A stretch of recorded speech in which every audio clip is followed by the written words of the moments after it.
Okay, it's 5 o'clock. Call this meeting of the Board of Commissioners for Kittitas County Public Hospital District Number 1. Our regular monthly board meeting. Thank you all for coming. Appreciate it. All right, so the first item on the agenda is the approval of agenda and any items that people want to be pulled from the consent agenda. Any additions or changes to the agenda? Okay. Do we have a motion? So moved. Okay, moved by Roy, seconded by Erica. Okay, all those in favor of the agenda, say aye. Consent agenda, anything passed this already, but I assume nobody wants anything pulled from here. Any questions or issues regarding the consent agenda? All right, hearing none. Okay, motion from Eric. Second. Second from Liana. All right, all those in favor of passing the consent agenda, please say aye.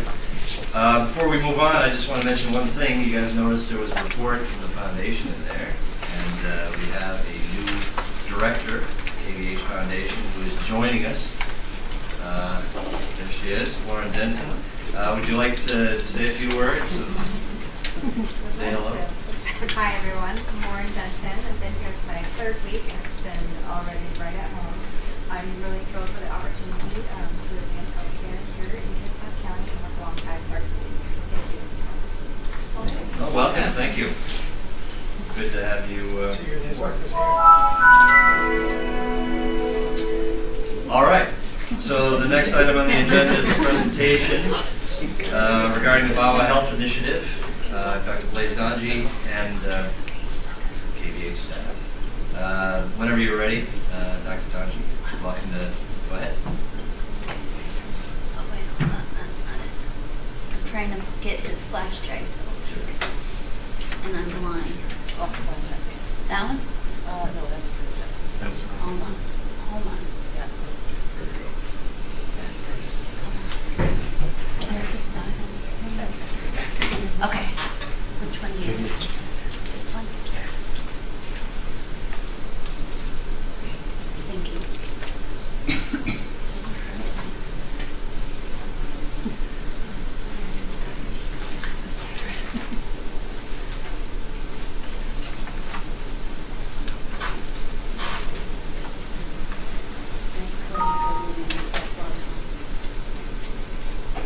My office application is the Yeah. not surprised. Well, I had to Freeze up. There you go.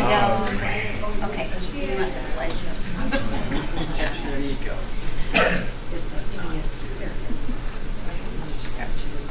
Not You that. should be able to use this if you want to, or I can help. Or you can just use the board. Okay, the floor is yours, Dr. Dark. Thank you so much. Thank everybody for welcoming myself and so far Erin is here who went with me to Cameroon. And I personally can't believe this is happening because when we started in non-profit, we were just in 2 kitchens. And now we're in a big room talking about this. So we started in 2005. If I can get this to work like this. Yes. Good. So it was started by these 2 guys that you have here, Dr. Dennis Richardson, right here, and myself. At the time, I was at the Yale School of Medicine as a scientist working there. And the reason why we started non-profit was because I grew up in VAWA where there was no clinic. And the nearest clinic was about 13 miles away. And I have a witness here now, so who can say yes, he's right. And so, and beside that, the absence of a health clinic, I lived with people getting sick, myself suffering from malaria, worm disease, and many other ailments. So, and when I was growing up, my question was, what can we do to help people in the village? And one other thing that happened personally to me was that when I was just 12, my mother was pregnant and she gave birth to our younger sister. And was given birth in VAWA, so there was no nurse like the specialized one in this room. And so, in the case of my sister, we were unfortunate my mom gave birth to her, bled, and there's no hospital in my village, there's no car. So before they could find a car to take her, it was too late. So she passed away.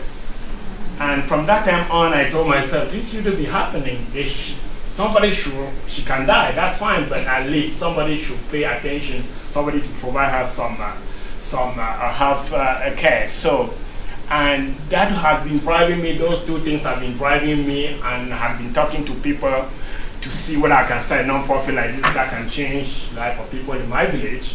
And I was fortunate to meet this guy before 2005 actually, and he invested more than $30,000 of his personal saving for us to start this non-profit.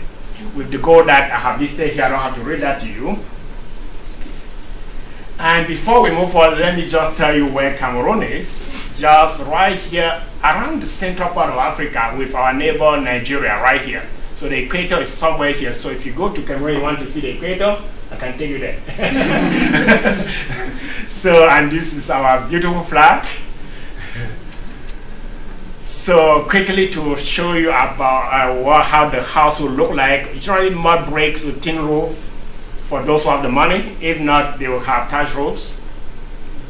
So the major program that we had when we started the Biohealth Initiative was the malaria control program, the water distribution, so that when people get muddy water, they can filter that and drink clean water, personal hygiene. And along the line, we developed a collaboration with the World Health Organization to fight against worm diseases.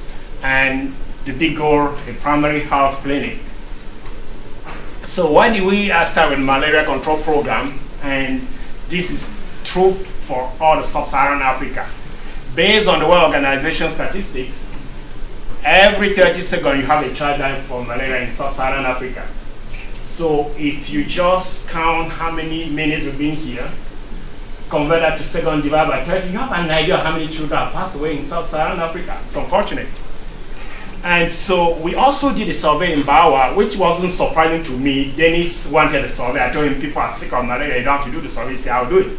So the survey showed that more than 50% of the people in Bawa had suffered from malaria, 40% of the death was due to malaria, and mostly in children. And what malaria does is cause anemia because it's going to infect your red blood cells, destroy them, and you lose them and you have anemia as this poor child that you have here. So, the good news is that if you put a barrier between yourself and the mosquito that transmits malaria, you might stay away from malaria. And so we started this Bed-Net control program, and the other good news is that the mosquito, the Anopheles, the mosquito that transmits malaria, is very active at night when we're in bed. So if you're sleeping and have a Bed-Net around your bed, that can prevent the access of mosquito to you, therefore preventing malaria. So we started that, and what I'm showing you here is a very happy mosquito. Plus, he has a very full stomach right there. Yes, he got some blood, and so. And how much the Bed-Net? It's about $10. So we started this program. We distributed more than 2,000 Bed-Net, providing some to the clinic that is near Bawa, the clinic on Car, and also giving some to pregnant women. And we decided to evaluate the program. Say, is it working? Is the malaria control program working? Of course. Do you agree with me that it's working? Yeah, it's working. So when we did the evaluation, this is what we found. You can see that the number of people suffering from malaria and using the Bed-Net that we provided is going down. The number of people dying is going down. And recently when we went to Bawa, Dennis did this survey again. So in the next, if you invite me in 2 or 3 years, I'll get more recent data. So another program was the water filter program. And the goal with all the projects that we have is we should find something that can easily be maintained by people in Bawa. We don't need to be sending somebody there to maintain the equipment that we are sending. So we had this water filter program. This specific model is the one that was invented by a company here in Calgary, Canada.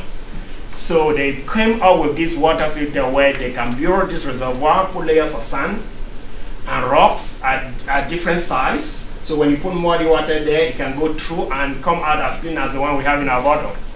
Again, I was lucky to have this guy with me, Dennis. He went to Calgary, got a training. We had a border bureau in his house in Wallingford, Connecticut, and then he went to Bauer. And so he went to Bauer and trained the people in Bauer how to build one and install it. So you can see what he's doing there. And now they have this water filter in Bauer. They take muddy water from the stream that we saw earlier, put through it, get clean drinking water for clean water for drinking. And how much a water filter? Just $30.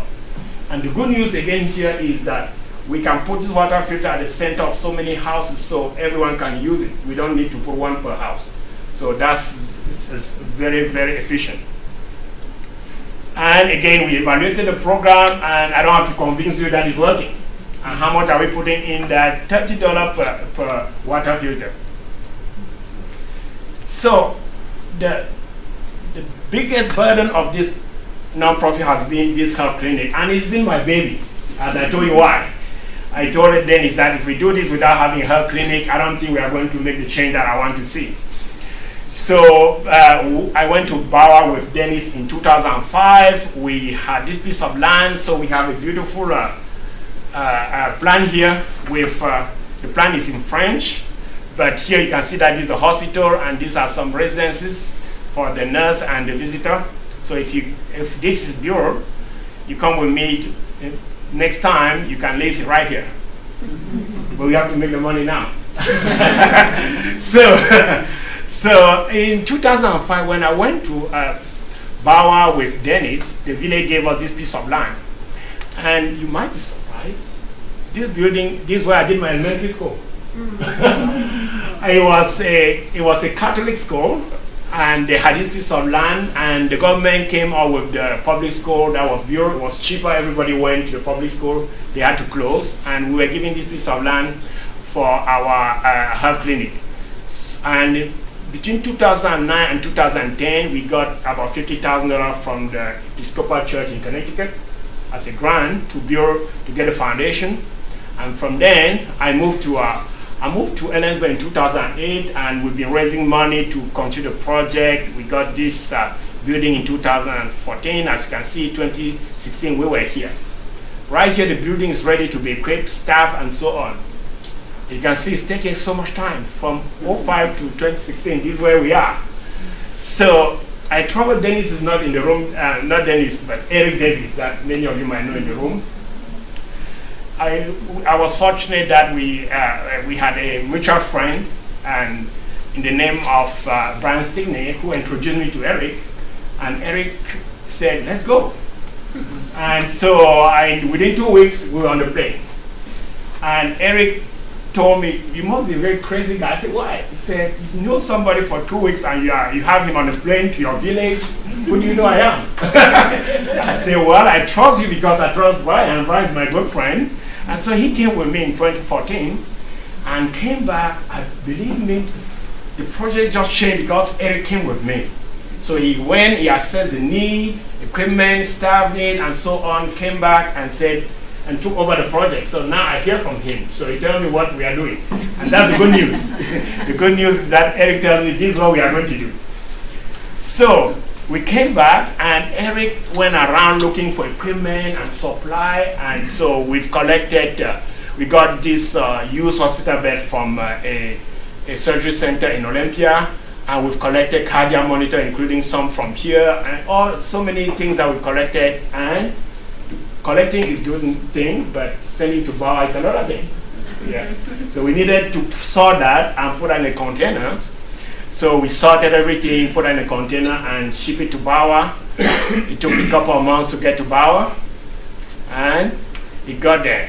And when the container was heading there, then Eric said, "We need to organize a team," and he started recruiting your staff to join him for this journey. That was a long journey. So we had a couple of meetings, and we also have some volunteers from the hospital in Olympia, Lacey, Washington, to join us. So they came with me, adventure again. They came with me in December to Bawa, and this is when we arrived at the airport. You might recognize some faces there. And that was when we went to hotel the following day. The first challenge for them was to get on the bus. Getting on the bus was driving about 2 miles per hour from Douala to Chang, and they were very nice, very nice. I was so fortunate. Very nice group of people. That was their first challenge. The second challenge was food. You can see Erin here carrying bread. So we have to buy bread in the city, take it to Bawa. And when we get to Bawa, can you see anybody here? No light, no power. So that's another challenge. They have many challenges, but I can assure you that they were able to go beyond the challenges and did what they did. So they got to the village. They set up this hospital. This is the pharmacy. This is our pharmacy in Bawa. And so Stacy and Katie, they were our pharmacists. And we invited the people for the screening, the physical, including children. They all came, and they were collecting all the necessary data that we needed, examining people. That was really very good. And including that, we were also very fortunate. We got a donation of this ultrasound machine from Sonosai Sanctuary in Walter, Washington. So we took it to Bawa, and you might know this person. Yes. So we also recruited some nurses who are working in Bawa now. So Dr. Longo trained our chief nurse there how to do an ultrasound. And this is the team, one part of the team. And by the time we spent 2 weeks there, they had screened more than 1,100 people. And I can tell you that my people in Bawa, people travel more than 1 hour for more than 1 hour, walking, not driving, not biking, walking to come and see my good friends who came from the US. And the other good news is that the group brought some school supply. And that brought a smile to these kids that you can see here. They had a backpack. I never had a chance to get one like that. I was jealous. And that's Bawa. Very hilly. You can see why I'm happy in Ellensburg. Very hilly, yes. Very hilly. And one other thing is that I kind of pushed them to get out of the house to clinic one day to go hiking and so on. So this is the group hiking. And when we left, on January 11, the first baby was born at the clinic, the baby girl. January 12, the second baby was born, baby boy. So these are the 2 babies that were born between those 2 days. So these are our chief nurse and the mom and the family who came. So this is where I need your help. So when I started this non-profit, I quickly realized that I'm getting a second job. That second job was to be a beggar, going around begging for money. And the good news is that I've learned that I'm no longer ashamed to beg for money now. Yes, it's part of me now. I'm no longer ashamed to beg for money. So this is where we are in terms of our needs. So we need an ambulance. And I'll show you next couple of slides where we really need an ambulance, and it should be a 4-wheel drive. But beside that, we have to be paying the nurses that we have there. We have hired 4 nurses now. We need to hire a lab technician and a pharmacy assistant who can be helping with our pharmacy. So this is where I always say, if you are shipping in $10, $5, that's fine. And I can also say that moving to Ellensburg has been a blessing to this project, because when I moved here, this project moved faster. People have donated from 75 cents to more than $10,000 in this time, which is really nice. So, but if you choose to just give 1 year's salary, I'll be happy to get a check right now. If you give a month, that's fine. Anything you do put in, I'll take it. Or if you know somebody that you can introduce me to that can help, that's also wonderful. So that's why I was saying we need a 4-wheel drive ambulance. You know the roads. These are the roads that we have in Bawa. And the picture that you have here is a picture of a girl who was sick in bowel malaria when we had a group of volunteers from Texas and Connecticut there a couple of years ago. And the only ambulance that they had was a wheelbarrow. Who wants to get on a wheelbarrow when he or she is sick? Any of us? Nobody? Okay, so we really need an ambulance, and it should be a four-wheel drive because of our road. See, these are roads, and if you don't have a four-wheel drive, this is what you need. So, the other good news with this project is that my wife is a very good cook. She cooks Cameroon food and makes people happy when they come to our dinner. So I'm inviting all of you to our fundraising dinner, which is April 21st. And so if you come, you are going to enjoy the food and help us move this project forward. And if you do like wine, like I do, maybe free wine. Yes, don't make sure you have a driver with you. Before I go to the next slide and let the staff who came with me, I can also say that we are now looking for eye doctor. I can see Bob Davis here.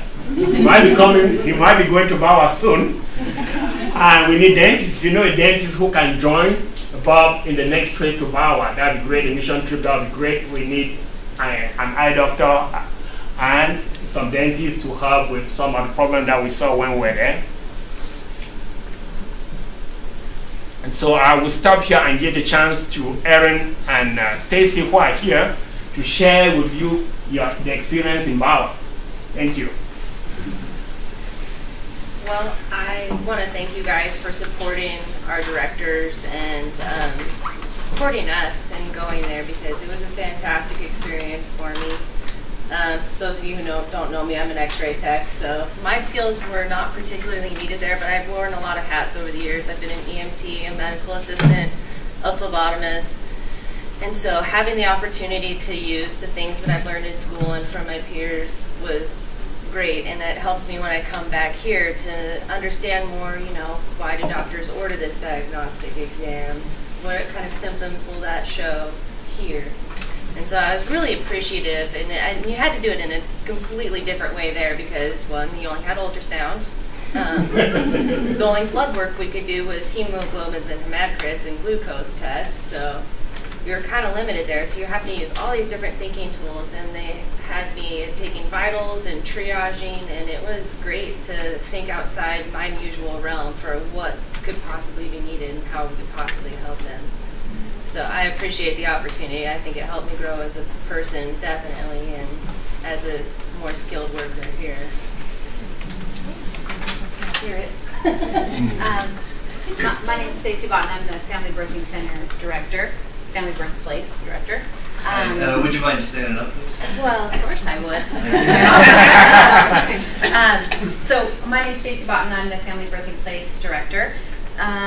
Eric had approached me several years ago when he started gathering the supplies. Hey, can you help me with the OB part of it?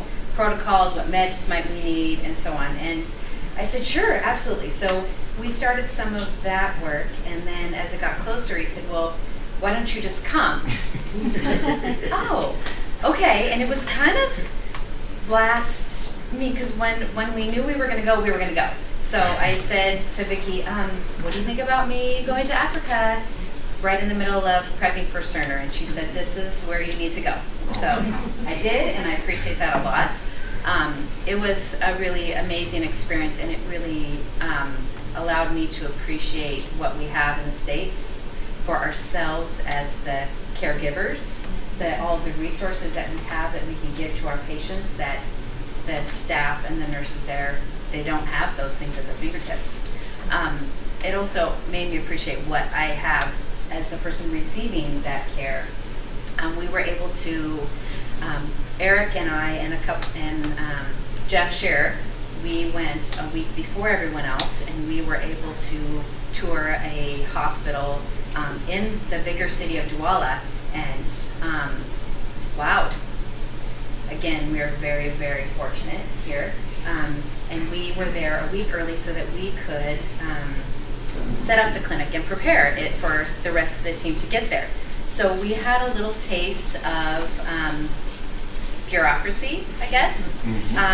And we couldn't set up the clinic yet because they were not able to release the crate with all the supplies. So we had to be patient, but it was good for us to just take a minute and step back, because at first our initial reaction was, we came this way, we're ready, we paid the money, where is it? And Blaze's brother, Sam, who was amazing, he was our host that first week while we were there. He didn't know us from Adam, but the first thing that you notice when you get to Cameroon is everyone will shake your hand, and not like a handshake, like they slap and shake it, and then they practically hug you, they're smiling, they're so happy you're there. I mean, people were stopping us in the street, why are you here? Who could speak English? And we told them why we were there. Thank you so much for coming to our country. I mean, just amazing reception that we had. And Sam just laughed and said, you know, this is just the way it is. We just wait.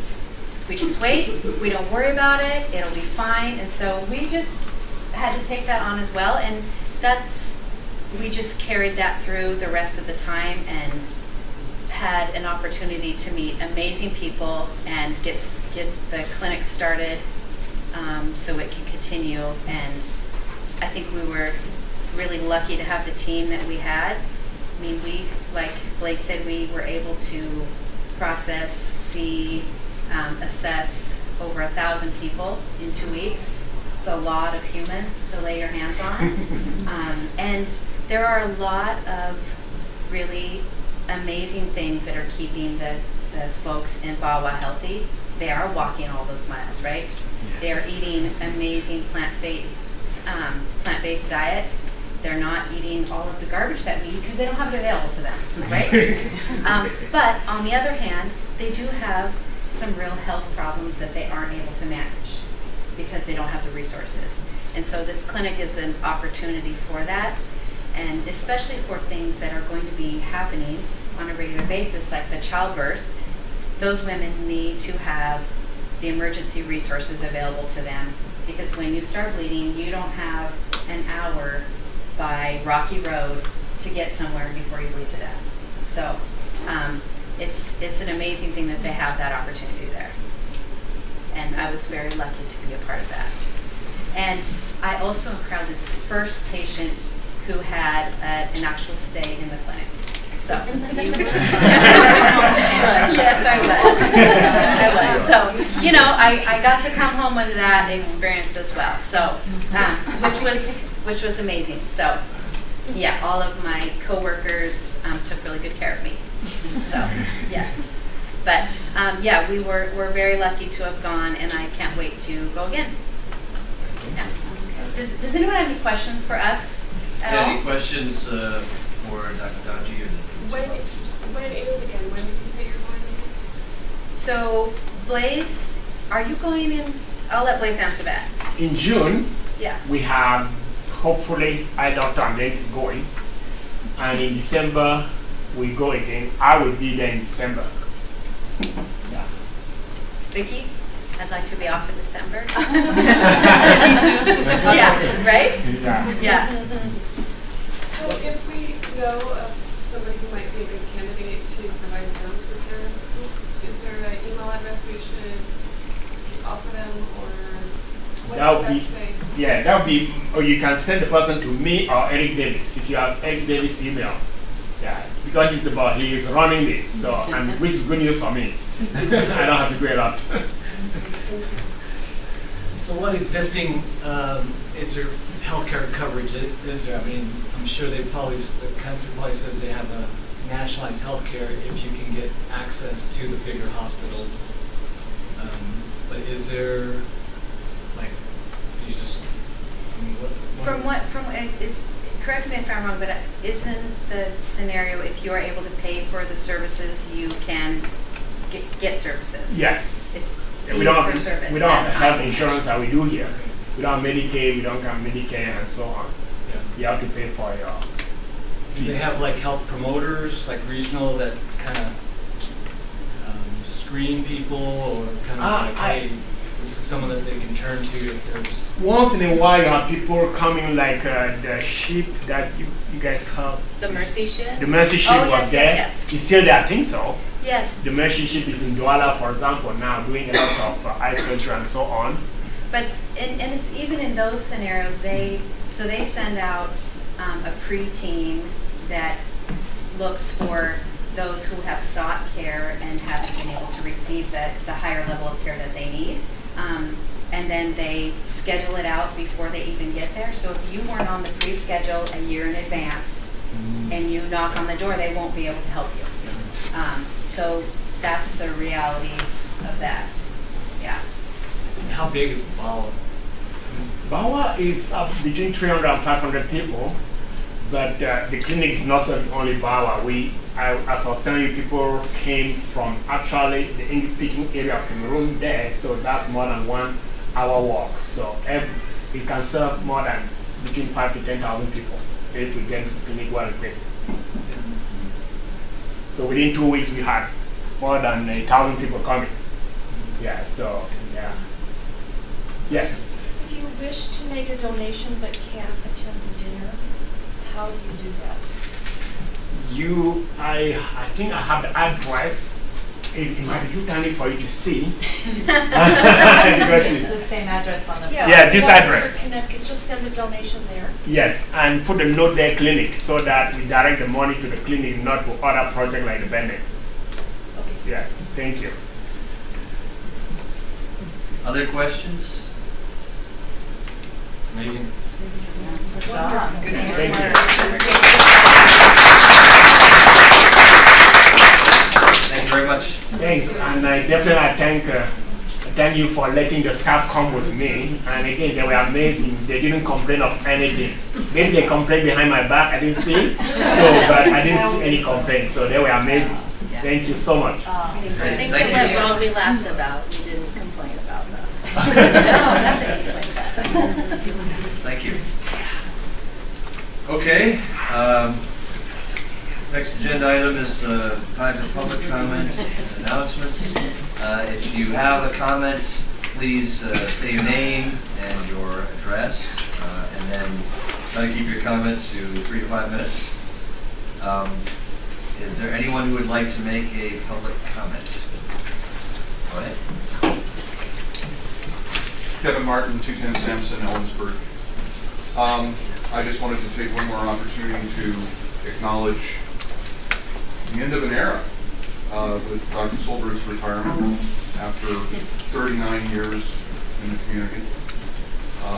And to, again, thank you for 15 years of that first collegial relationship, mentorship, friendship, teaching, role modeling. I am again impressed with the impossibly large shoes I'm going to try to fill. But I thank you for the time and love you put into training me to fill them. Thank you. That's the nicest way anybody's ever said I have big feet. Thank you very much, Dr. Martin. Are there any additional comments, public comments? Okay, thank you. Let's move on then. Reports and dashboards. We'll start with quality. Randy Olson. I don't have anything else to add besides what's in my report.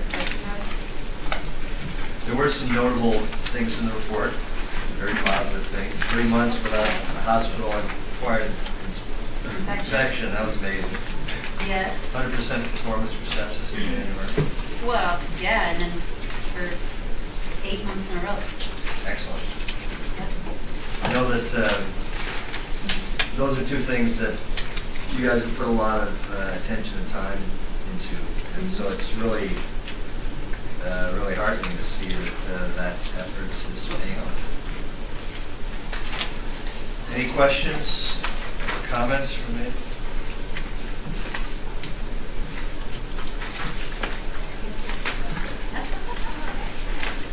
Okay. Any questions? Any questions about the dashboard?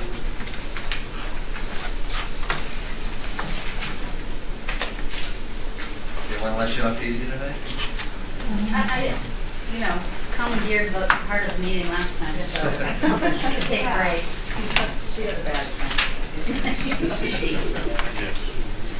Well, I just, I think that's particularly exciting about the infections. It is. I think that's great. Okay. Any questions? All right. Thank you, Mickey. Next, Chief Executive Officer Julie Peterson. Why don't I go ahead and let Linda Navarre go first with the compliance report, and then I'll wrap up with things afterwards. Good. So this is my first annual report to you. In April of 2017, I accepted a handoff from Debbie Barney-Kessel. She's been the compliance officer for many, many years. And sorry to interrupt, her report does starts on page 16. Sorry about that. Go ahead. So the same general principles, carry over. There's Officer Inspector General made guidelines on the 7 basic elements of compliance, and it's pretty much just a carryover of work that Debbie had done, and then enhancing that with additional teamwork and identifying, what risks that we have in the organization. Where are we vulnerable, and what kind of controls we have in place to try to control any risk, and then develop any action plans for that. And so we just took off with our team.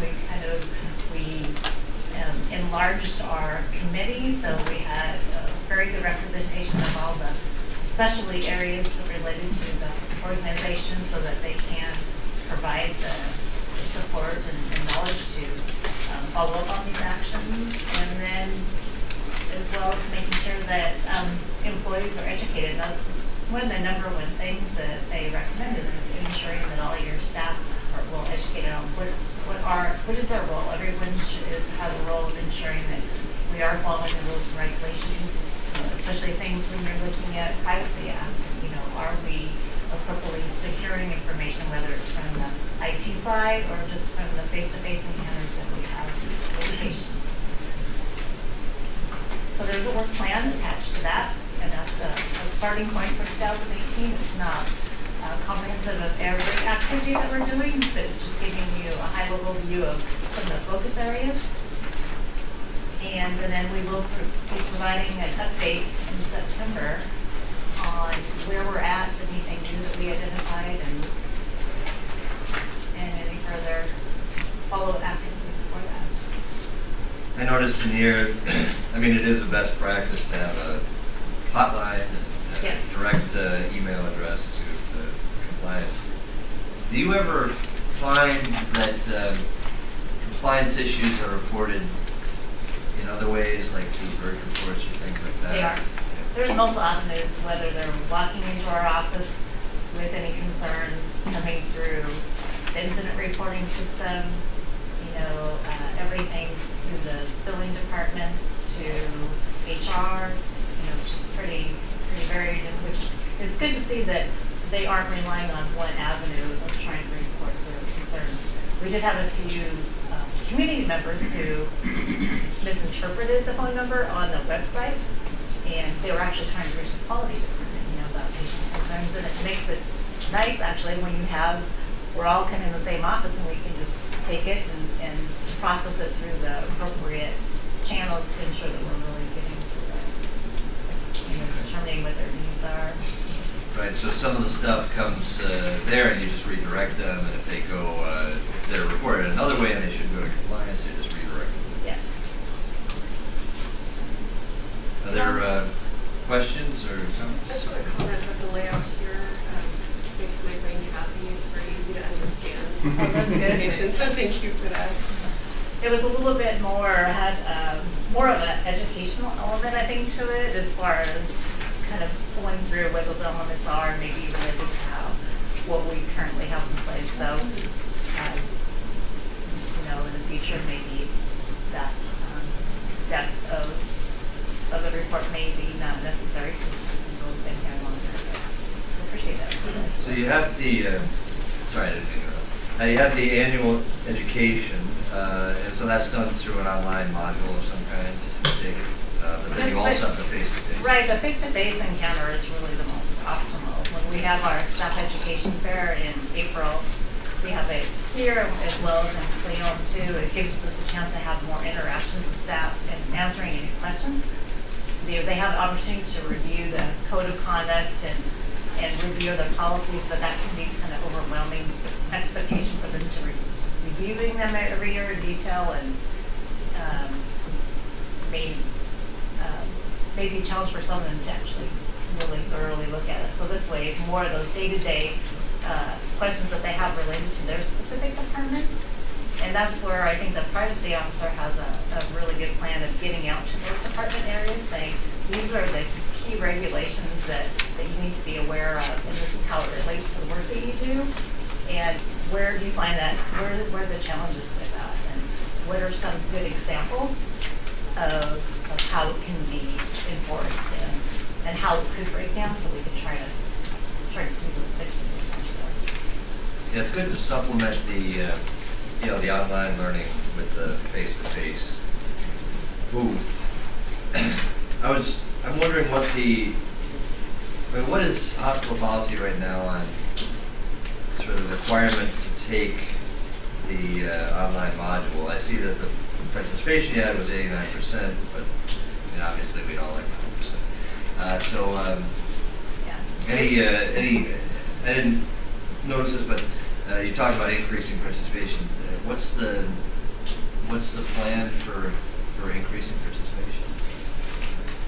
Well, I'll tell you, Debbie Barton-Castle the previous year did reach 100%. And someone I talked to her about that, and it was a constant push, letting the directors know, reaching out to staff, saying this is a requirement for you to build that, and and trying to identify how can we reach you better with that, and so I think she gave me a lot of good encouragement of pushing forward. Don't sit back and just hope that the process in place of just the email communication, you still haven't completed it, that's not enough to generate that. And I think on the director's level, for them, they understand fully that holding their staff accountable to that. But again, I think the education fair, if we can get more of those face-to-face encounters, so it isn't something that they have to read and sit in front of a computer to do, that may be more time consuming for them. It's not more of a fun type of way of learning, that getting better compliance with that. So it is a requirement. It's just a matter of enforcement. Yeah. And it is part of their evaluation. So the question is asked whether you met all of their required education. Okay. I just would like to call out the plan for 2018. It is very, very clear, and I think the other thing that Linda and Andy and others have done, this plan syncs up with the floppy plan that we saw last time, and all of those really flow up through the business plan. So I think we're learning to use these tools in a way that is not redundant and keeps people really focused. So but I thought this plan was very, very clear. Question on that. Objective 5 talks about cybersecurity risk. Yes. How do you, is that an outside firm that kind of? Well, we can do an internal one. Ultimately an external one would even be better. But we did have one that we did in 2014, and there was one of the requirements for meaningful use. Thank you. And so there were some findings from that there was some continuous work towards, and there's some additional work based off of that. But with the ever-changing manners of infiltrating, our systems, that by doing an additional one, and you can use tools that are, that the government has some great tools that they've developed, and you can do your internal one and see what you can find, and then possibly we can have an external person come in who has that expertise. Because when you see things all the time being made, you miss something, right? And recognizing what can we do with the resources that we have and within our processes to reduce that risk as much as possible. And then we also look at enhancing, transferring some of that risk with insurance coverage as well.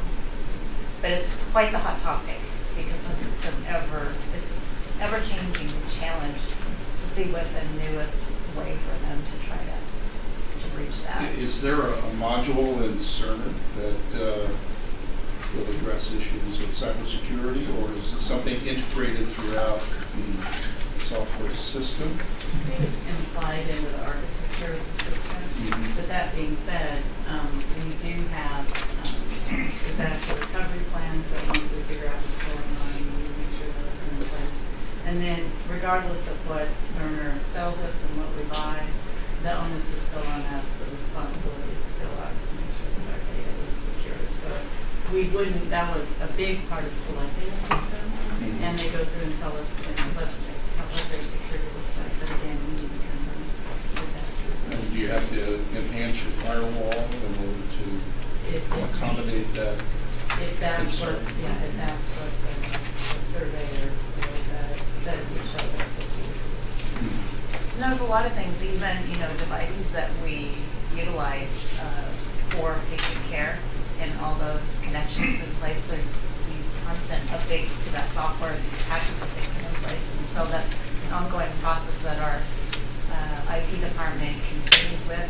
Education of staff, again, is huge as far as when you're getting these emails and how you're accessing information so that you're not utilizing our support needs as much as possible to try to reduce and breach and notifying people right away if you have a concern with that. At our meeting in DC last year, one of the speakers talked about literally ransoming the hospitals, specifically hospitals' information network for a certain monetary and engaging it to the size of the hospital, and the hospital would pay them off before even contacting the officials. And it happens fast. Data breaches. Yeah, so we've done some things already, by identifying, so what can we do? And Jack identified that we had letter drives. Yeah, that was shown as kind of a vulnerability. It was a little bit easier to break in, like we had the end drives and all that. So he changed them to name drives, so that was a big change. All of our home health, when they're going out to patient homes and they have their laptops, all those have been encrypted in case, they were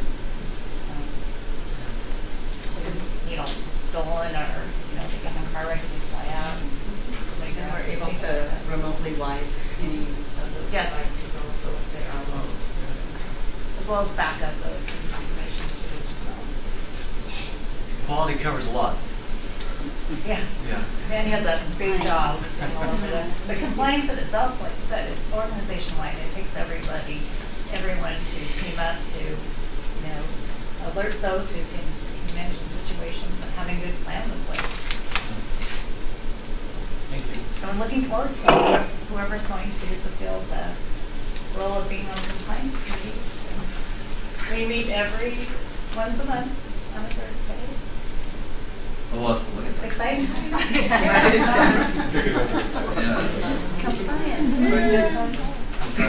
Any additional questions for Linda DeMar, compliance officer? Any questions? All right. Report. Approve the plan? The work plan.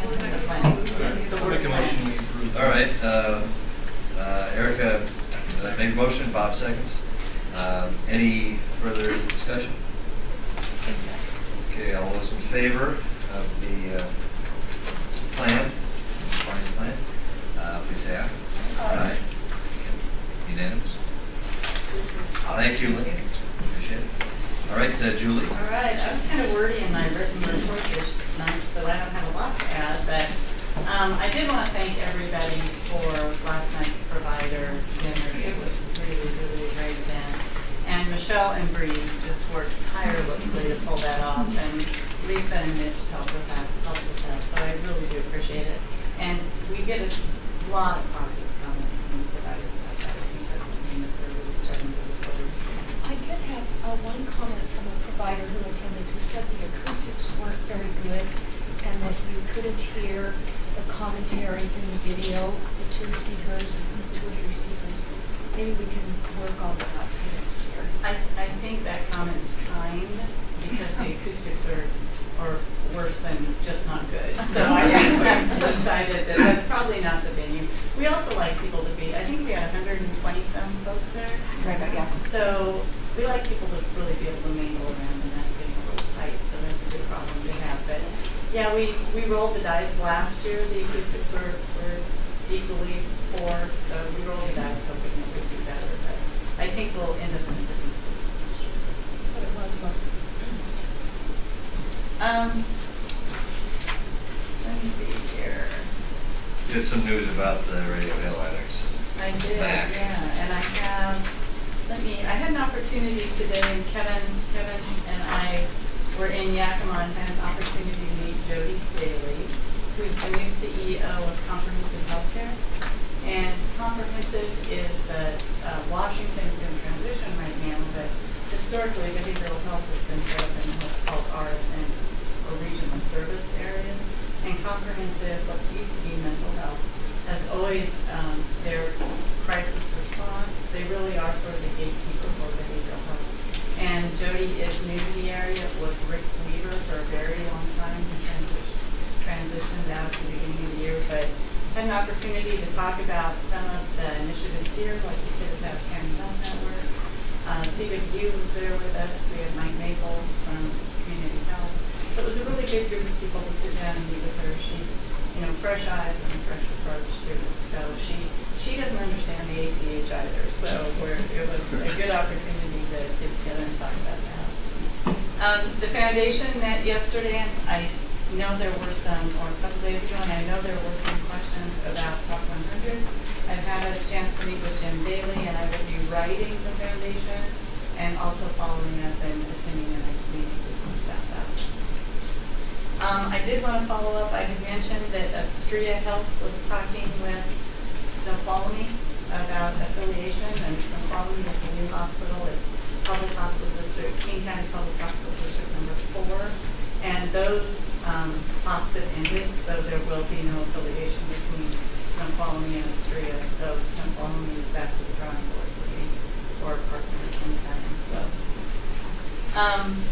So on Radio Hill, as I wrote in my report, we did push the bid date back to April 12th. So Thursday, April 12th at 10 a.m., they will be opening the bids in the engineering department.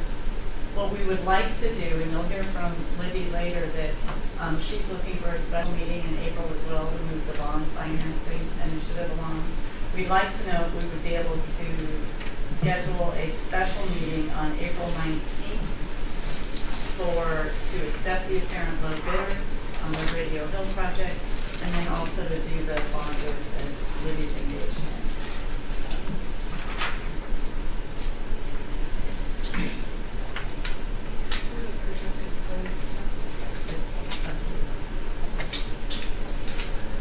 That's the 19th. I will be flying home from Arizona that day. I don't offhand remember what time I get back, but I don't think I can. So, I guess we should work at it. Or you can leave that. I'll check my flight schedule. Because we could do it late-ish, 7 or something. The 20th, again, they're looking for about a week to qualify the bidder to make sure everything checks out, but anytime 18th to the 20th. And this would be a fairly brief meeting. It would be, yeah, you're looking. Well, 18th is not available for you since you won't be here yet, but any of those days in the evening.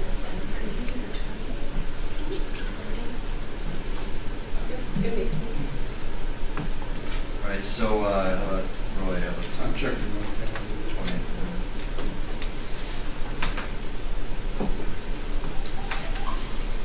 So, sounds like, maybe the 20th would be better, late-ish. See if Frankie can confirm that. 19th or 20th would work. But available anytime on Wednesday, 18th. Okay, so 19th or 20th, Leon, I want us to check on your flight. Yeah, All right, so we'll do one of those times. The other update is on the MAC 1 suite, and there were some final programming changes. I think Lisa was wrapping those up. And that plan will be going back to the Department of Health.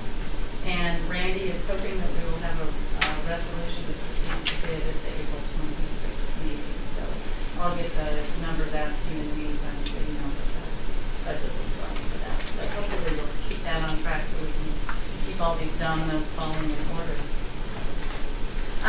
In terms of the compensation committee, and I think it was Bob and Matt that are going to be on that committee, I did reach out to an organization called CEO or Executive Support, and there's a gentleman there who's been recommended. His name is Alan Yorty, and he does a lot of compensation within healthcare. He does a lot of executive evaluations in healthcare, so I'm trying to connect with him to see if he might be able to come in and set the stage for us, maybe periodically come in, help set an agenda, and the composition of the committee I think is going to be really important, but help facilitate that discussion. So Alan Yorty is his name. Sounds good. And the only other thing I wanted to mention is I was able to attend the AHA Regional Policy Board, and I think I told you before I went, that is just one of the best group of thinkers I get to sit with. And the takeaways that I really had were there's a widening gulf between what urban healthcare and rural healthcare sees in the future. And urban healthcare is really into everything at this point, and sort of monolithically, not a lot of partnering going on. If they need housing, they're building houses. Rural sees the same needs, and I think our solutions are more partnership based. So just a very different view of the world. One of the big topics that we addressed was this notion that healthcare is really, really ripe for a disruptor. And when we say disruptor, we think for Uber. I mean, something that we don't see coming, something that's going to truly change the way we do business. And all the CEOs at the table got together and decided that we do not object to disruptors as long as we can schedule them and budget them. So I voted for that. So. And the other real thing that came out of this is that the future is in chronic. It is in chronic care. And we're going to be taking care of people with diagnoses for their entire life, and we're going to be responsible for a lot of their lives when we do that. But again, I appreciate the opportunity to attend the basically. Any questions? I have a question. I was looking at the material for the information about Cerner, and I'm wondering how we might be able to address the concerns about I mentioned before about the inventory on the fly. Just to follow up with that, I'd like to find a way to maybe again just to get a feel for what's going on, how long it's taking, and I think if I'm understanding correctly, one of the concerns is that during patient care to turn or to have to scan something is distracting, and that's something I can appreciate myself because I'm so distracted, especially by sharing things. So I thought that maybe we all have maybe your medical. I'd love to for a Gimba. So one of the departments, right? Yeah. I don't know what you're in, but whoever you're going to be in your foot of. Yeah, I'd love to do that with you. I just coincidentally I had an appointment with my primary care doctor today, and the nurse sat down with me for about half an hour and went through my medical record on the Cerner, and she rolled the computer over so I could see it as she was checking and updating everything, and it was really cool, I have to say. So you were able to make sure that it was all accurate? Yes, and I was watching the way she would click if she wanted to make a change, and the menus that came out or changes in medication or reasons for medication. So it's, it's just a slice, but I would really like to do that, so we'll work with Frank. I'm not sure, if anybody has if there is an answer, but it's something that I would like to know more about. So this conversation about scanning quite a bit of time on it in senior leadership this week. And Vicki, I think, worked Sunday night as house soup and had a chance to work with the emergency department and see how that was working. And some departments are scanning 85% of the time, some are struggling more. So it is all over the board, and one of the things that we've heard loud and clear is it's very frustrating the amount of time it takes to log on. So when you go into the storeroom and it takes you 2 minutes to log in the barcode to scan something, that can become very, very frustrating. So, but they are coming up with some slick ways. Some of them are throwing them in and scanning them at the end of the day so that they're getting through, or at the end of the shift, so that they are getting through the inventory system so that they can be resupplied. So, but anything else to add? No, it's a work in progress. It's a new process, so it's totally different. There were ways that we were counting inventory before. The 2-bin system. Right, and then a paper system. Part of it was paper, part of it's 2-bin, part of it was on the chart. So there was a varied way of capturing those. So this is a totally new process, a totally new system. It's like starting from, from manual to electronic. Sure. So that in itself is a learning curve, and it's still not consistent in everyone's workflow. It's still only been six weeks or so, and materials has made tweaks. We have made tweaks. We're adjusting, what needs to be scanned, what really doesn't need to be scanned. We took one item out of the scan item this week because it just wasn't necessary. So it's evolving for everyone, for materials and the nurse at the bedside, at the techs when they do patient care. So yeah, we have a lot of really bright individuals, so we're hopeful that we'll come up with something that's workable and doesn't hopefully isn't distracting. So I would encourage you, and GitHubs I think are so eye-opening, and a supply chain GitHub starting in materials management. And again, you're going to run into a variety of different success stories. MedSurg, I think, is doing very, very well. The emergency department has, they have a different cadence and a different flow down there. So follow the flow of the items as they leave. Yeah.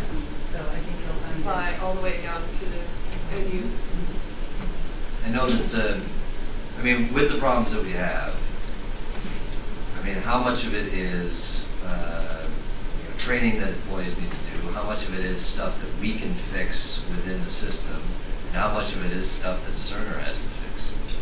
There's some of each. There really is some of each. And what we're finding is Cerner came and we had some very focused help a couple of weeks ago, and they're coming back next week. And they identified the issues. There were some training issues. There were some workflow issues. Those have been grabbed by interdepartmental and intra-departmental groups in order to work out those things. There are components of the build that were not completed by Cerner before we went live. And there were some, it's a very sort of siloed system. There's a solution basically for each service. And we have, I don't think we had a disciplined change management process. So we had people, and I know today they worked on pharmacy. Pharmacy fixed a lot of things so that it was working well in pharmacy and broke a bunch of stuff downstream. So that's the kind of thing that now we're trying to make sure all the people that are going to be impacted are going to be together talking about it. So again, more focused resources back next week. And I would say, and I might get hit in the back of the head here, but I would say what people think it's looking at is getting better and there are improvements. So. Am I wrong? Except in radiology.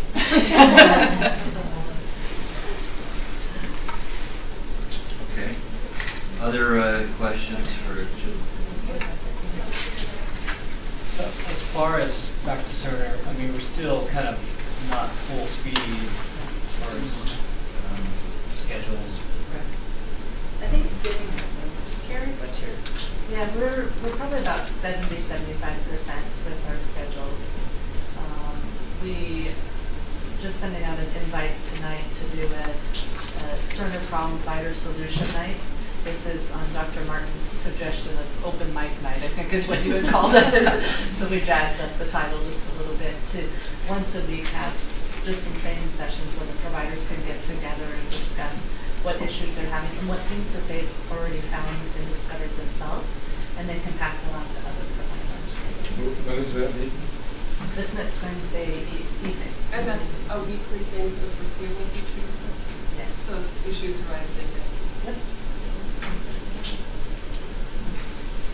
Additional questions or comments? Okay, thank you, Judy. All right, next we have the medical staff. Before we turn to Dr. O'Brien, though, we're going to continue the celebration of Dr. Solberg. We have a resolution of commendation here. Dr. Don A. Solberg, for his service to our community at Kittitas Valley Healthcare, January 1, 1979 to March 31st, 2018. Resolved by the Board of Commissioners, Hospital District Number 1, Kittitas County, Washington, doing business as Kittitas Valley Healthcare. Whereas Don Solberg began his distinguished medical career in Ellensburg, Washington as a physician at the Valley Clinic in 1979.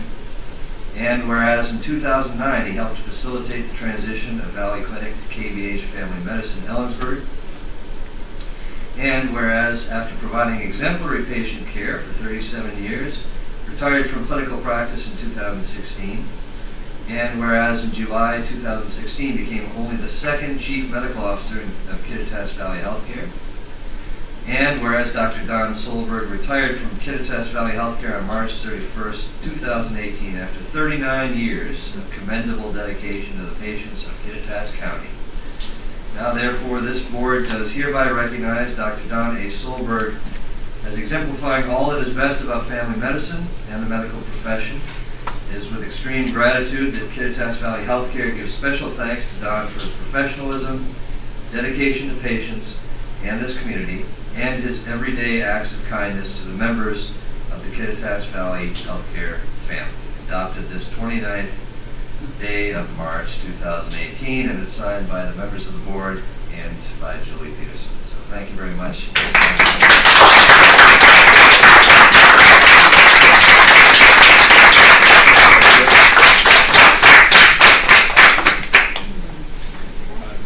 Speechless. Thank you.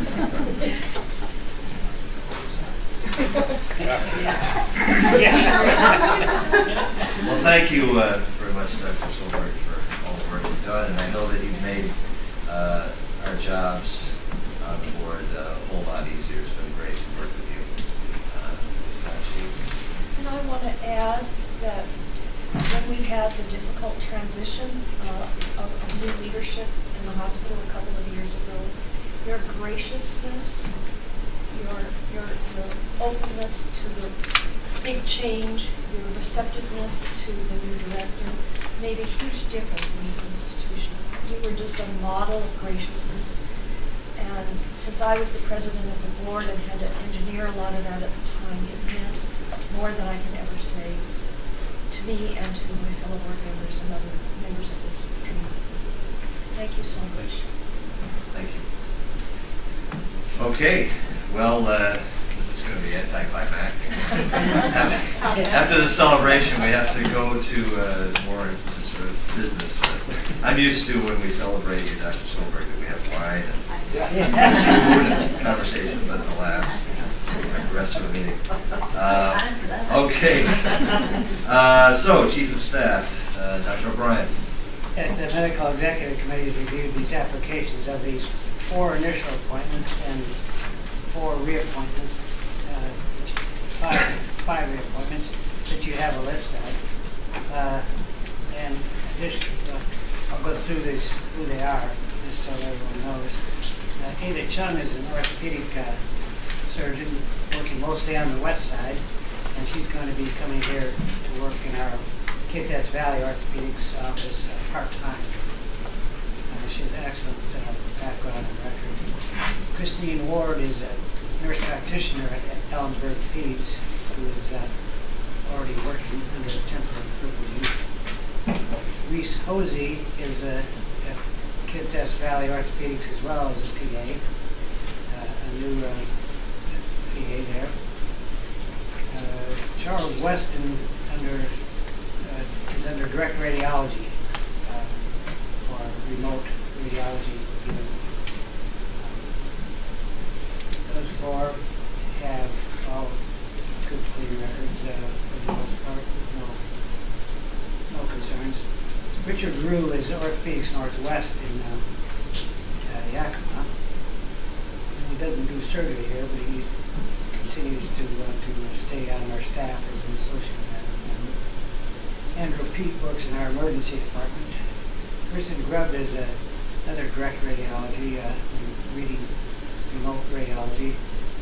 Bill Feldman is Yakima radiology. Those four are reappointments. Tom Penoyer, surgeon here, is active status. He's up for reappointment. And we recommend that these applications be approved in the privileges as requested. Yeah, and you also had Brett White. Yes, I'm going to add that again because those you don't have to add. Okay. All right, so... What did you say about,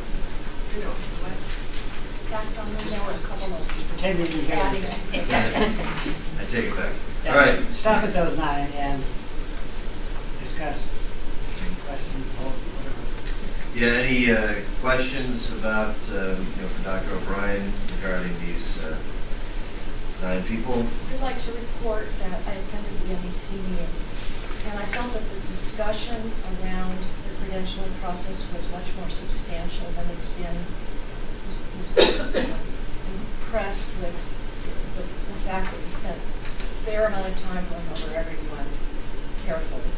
That's something the board has been doing for a while. So. Yeah, you're probably aware, Dr. O'Brien, that we've been sort of talking about what our obligations are around credentialing. Sure, I know you had a presentation. And so, yeah, I think we'll be in touch about, how we kind of want to maybe revise the process. Anyway, we'll be in touch. Sure, okay. About these 9, any questions or concerns? If not, would I hear a motion? Okay, Bob makes a motion. Okay, Roy seconds. So any further conversation? Okay, hearing none. All those in favor of initial appointments, reappointments for these 9 practitioners: Ada Chong, Kristen Ward, Reese Hosey, Charles Weston, Richard Rue, Hans Pete, Kristen Grubb, Wade Feldman, and Thomas Penoyer. Please say aye. Aye. Okay, unanimous. And the other 2 you mentioned, Brett White, PA at Kittitas Valley Family Medicine, and John Merrill Stesko, also Family Medicine, Kittitas Valley, Ellenburg. These 2 have applied for an additional privilege of newborn resuscitation, and they have completed the course and are certified for being on call for possible newborn resuscitation. And I guess since there are additional privileges, you have to vote on those as well. Okay. Although not on your list. Yeah, but they did include the in the file. We saw the application. Well, we saw the notification that they had completed the trainings, the appropriate trainings. Yes, and both of these have had prior experience in this field as well. But they just weren't included in their initial coding process. All right, so this would give additional privileges to Brett White and John Merrill Stesko. Are there any questions for Dr. O'Brien about these?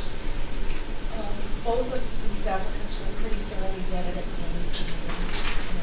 Dr. Merrill Stesko was present and answered some questions, and I think to the uniform satisfaction of everyone. Okay.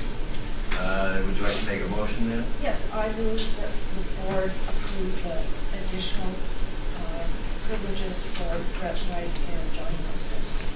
Okay. Second? Second. All right, Bob, second. Any additional discussion or Just questions? one thing to point out, know that Dr. Waltman was available for call from the Board of Resuscitation, and his death has created a bit of a hole in that service, so these people stepped up. Yeah, that's much appreciated. Any additional conversation? Okay, hearing none. All those in favor of additional privileges for Brett White and John Tesco, please say aye. Aye. Okay, unanimous. Thank you. Thank you. That's all I have. All right, Chief Medical Officer. Don, I think this is Solberg. Yeah. Thank you for getting I it got it correct. right. I'll learn that name eventually. Okay, it's all yours, Dr. Solberg. Thank you for the opportunity to present my last board report and welcome Dr. Kevin Martin to this role. I think he's going to fill it with able hands and now apparently able feet. So I think there's not been a lot new that's happened since I wrote this, so I think the board report stands pretty well by itself. I would like this opportunity to thank each and every member of my administrative team. Mitch Engel, Lisa Potter, and Mandy Lee have been a tremendous help to me in the last year and a half or whatever that we've had this structure on the staff, and I think I feel strongly that that will help smooth Kevin's transition tremendously to have that staff behind them and with their understanding of the processes. And otherwise, I'm happy to answer any questions. I did end with a thank you to this hospital for providing me the venue to be of service to the community and the healthcare organization that's been central to my life for the last 39 years. And it's nice to be appreciated, and sometimes it's also nice to be done. So I'd be less than honest if I didn't admit that. And we are a little fed up with that. Yeah.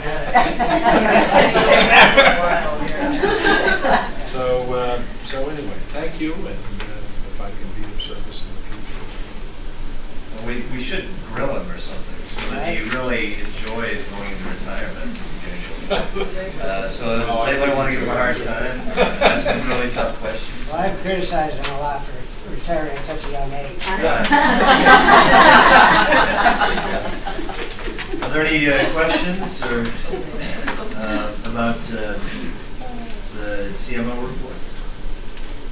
I don't know, with this bandaged finger, it looks like it's giving us the finger. So. Yeah, that's right. No, this is a lesson of why I was a physician instead of a carpenter. And also not a surgeon. Yeah. Thankfully, no more. Any questions about the CMO report for Dr. Silver? Thank you very much. With that, I might just ask to let Dr. Martin take my seat. Changing into guard. You have to raise his pay then, starting tonight. You're on fire. I haven't asked him about that. So, sure, I mean, yeah. Thank you very much. But we could form one. And welcome, Dr. Martin. There you go, the rest of the agenda. Happy trails. Thank you all. Good night. All right. Everybody walks up and do something. Yeah. All right. Well, welcome. Thank you. I know we're all excited to work with you. Somebody heard this is efficiency. Write his name on an index card. Okay.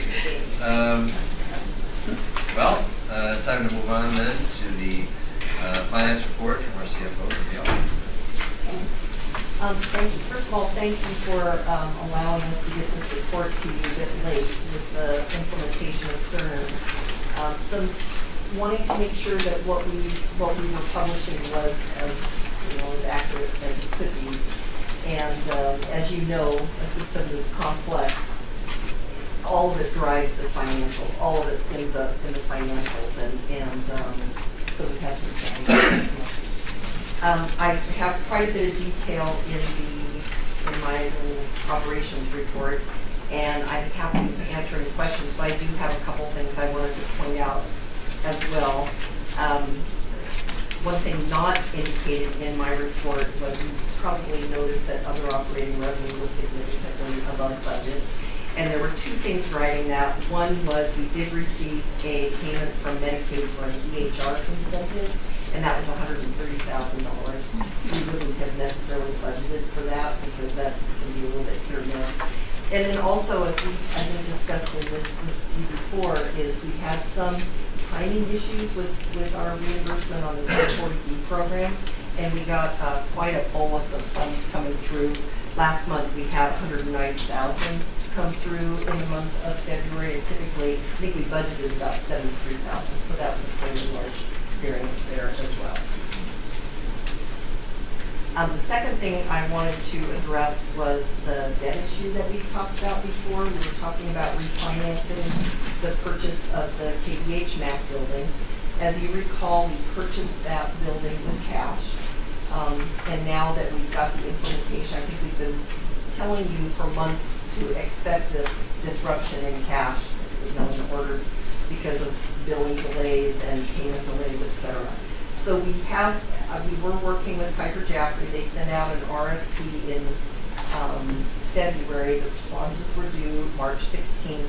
We had 3, I think, viable responses that Julie and I talked about, and we ended up going back to them and saying that we were interested in getting a term sheet and moving forward with one of them. It's the same bank that actually bought our issue back in, when was that, June or July? June, I think, yes. So the same bank, the interest rate, it looks like right now it's going to be about 3.35%, which is still pretty darn good. The total issue was $6 million. Cost of issuance, they're estimating about $120,000. Some very favorable bond covenants, which are in line with what we would want, and by covenants I mean requirements for debt service coverage, and also for the days cash we have to pay on hand. So we are anticipating coming forward with a resolution to have approval for that debt here in mid-April now, depending on who we hold the meeting. Now, the purpose of this, again, is to refinance a portion of the purchase of the building. As you recall, the building cost $8.5 million, and we're only interested in refinancing about $6 million of that. There's some importance there because of its tax-exempt debt, and there are restrictions on how that can be used, and we will be well covered and protected by an issuance of only $6 million. Okay? So I'm also happy to answer any other questions on my report. I did leave at your place some information on the revenue cycle process that the Finance Committee went over. We talked about it in the Finance Committee in detail, and Leon and Lloyd may want to offer some comments on that as well, but I'm happy to go through that in detail for you. So this decline in outpatient revenue, just so I have this clear, do we think that this is a billing issue? We think that there's a possibility that it is related to a delay in coding, which would be anticipated with going to a new system. We have a lot of, I'll call them encounters, backed up in our coding queue. And I think at one point during the month we had over $5 million waiting to be coded, $5 million. I think earlier this week, I think it was down to 4.4. You need to remember, though, that as items get coded, additional items get dumped into that queue. And one of the things we talked about in the Finance Committee is there's a tremendous level of complexity with this when we have a new system. They're hung up in the coding queue for a number of reasons. Some of it can be that things aren't mapped properly, and those are some of the issues that we're working through. Some of it has to do with lack of appropriate documentation so that they can actually be coded. So there are a variety of reasons. These were things that we anticipated. We knew that there would be bumps in the road, but as Julie pointed out, it's kind of they talk about it being a integrated system, which it is, but they're silos. And you might fix something here that causes a problem over here that means that you're no longer getting the information you need in the Health Information Management Department to code something. So we have people working, Cerner people working on fixes. We also have augmented staff in the HIM department. We have contract coders helping to clear up the backlog. We also learned that every time coding is done, it has to be scrubbed. It has to be go through a system to find any error, and then one little minute error causes it to have to go back into the system, get fixed, and then to be scrubbed. So it's a very complex system. That's why we tried to. Julie thought this was a great idea. This little thing, this little chart. It may seem it may look like it's really oversimplified, but I don't think it is. And so I'm happy to walk through this with you, Matt.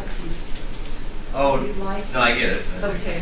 But there's a level of complexity when the charges are all mapped correctly and documentation is done. That is great, because then you can go ahead, you can get it coded. It can go through, create a claim, which can then go through and be submitted to the insurance company and be paid. But right now, we have a lot that still needs to be worked through. And as Julie mentioned, we have Cerner helping us with this. The revenue cycle is actually a section of it where they are committed for a long time to make sure that everything's clean so that we can bill and be paid. Okay. Question on accounts receivable. Yes. So looking at hospice and home care, seems like a pretty large number. which sheet are you on? 19F.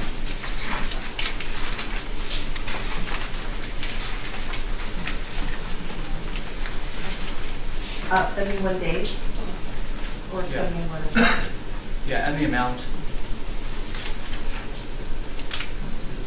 Is that just the nature of home health and hospice? Well, I think, do you know anything, Rhonda, about exactly? I've not been on a call with them recently because, to be honest, they're not Cerner related right now. But we certainly don't want to take our eye off the ball. I think typically we would not want as much in these older categories. And we can certainly take a look at that between now and next month and try to find out what's going on. Yeah, I just don't know what's normal for. Yeah. And it's similar to therapy. Home health, and Rhonda jump in if I go wrong, is billed episodically. So those, I mean, you wait until the end of the episode to bill most of the charges that come along. So it embeds an additional period of time. So whether 71 days is more than we usually see or not, I don't know. But the same is true with therapy. We hold those charges until the end of the month, and those are billed one. We'll look at it and Okay. see if there's something we need to be concerned about. Thank you. Okay. But I know that there was a delay in home health and hospice because of our annual, there was a process we had to go through to recertify for a rural, and we were expecting a large lump sum cash catch-up payment, and I'm wondering if that's factoring into your numbers. Could be. Can I just, for one moment, the reason this is important is, over the years, you've seen that we run, high 40s, 50 days in accounts receivable. And what we're trying to demonstrate here is right now we're living on Paragon cash. So we are collecting on accounts receivable that were generated in next-gen Paragon. So the stuff that is backlog in coding and claims that we're seeing now is going to dramatically impact cash, not now, but in April and May. So that's when we'll see that real dip. And finance went through, and based on what we know about our payers and cash collections on a daily basis. They've kind of drawn this out so that, again, nobody's surprised when cash rolls, and we really see that big dip in cash. So we have like 152 days of cash on hand. What do you expect it to go down to as we? We would still be like quoted in days, not hours. No, not below 80. I don't think it'll go below 80. And if it goes below 80, then the problems are, bigger, and we will continue to address them. But I think there's going to be a period of discomfort here as we work through this. And again, we certainly anticipated a degree of this. It's a little more complicated and a little messier right now than I think we would have liked, but we're working very hard to get through it, and Cerner is committed. They have, if I can just explain, they have a very strict template of how they do implementation. They do these different things at different times, and one of the things they have built in, they have some, what they call health checks, where they come back 30 days after implementation and then another 60 days. They have heard loud and clear from us that that doesn't work for us, and that we expect more than their typical template. And initially, I think we did some persuading. We had some very persuasive conversations with them. I think it helps that we're not paying them right now, because they need to fix things. Yeah. And I think they are very clear with that. And Julie is talking to, two-level up executives, and they're modifying their template to address these. And we'll keep their feet to the fire to make sure it happens. And it's not just on the financial side. I mean, clearly, things on the clinical side we're about providing patient care. That's the focus. But at the end of the day, we do have to collect money for the services we provide, or we won't be able to provide the services. So it's all part of the same continuum. The other thing I'd say about cash is these are not one-off billing issues. So when these get fixed, big chunks of claims drop. So we would also expect to recover that way going forward.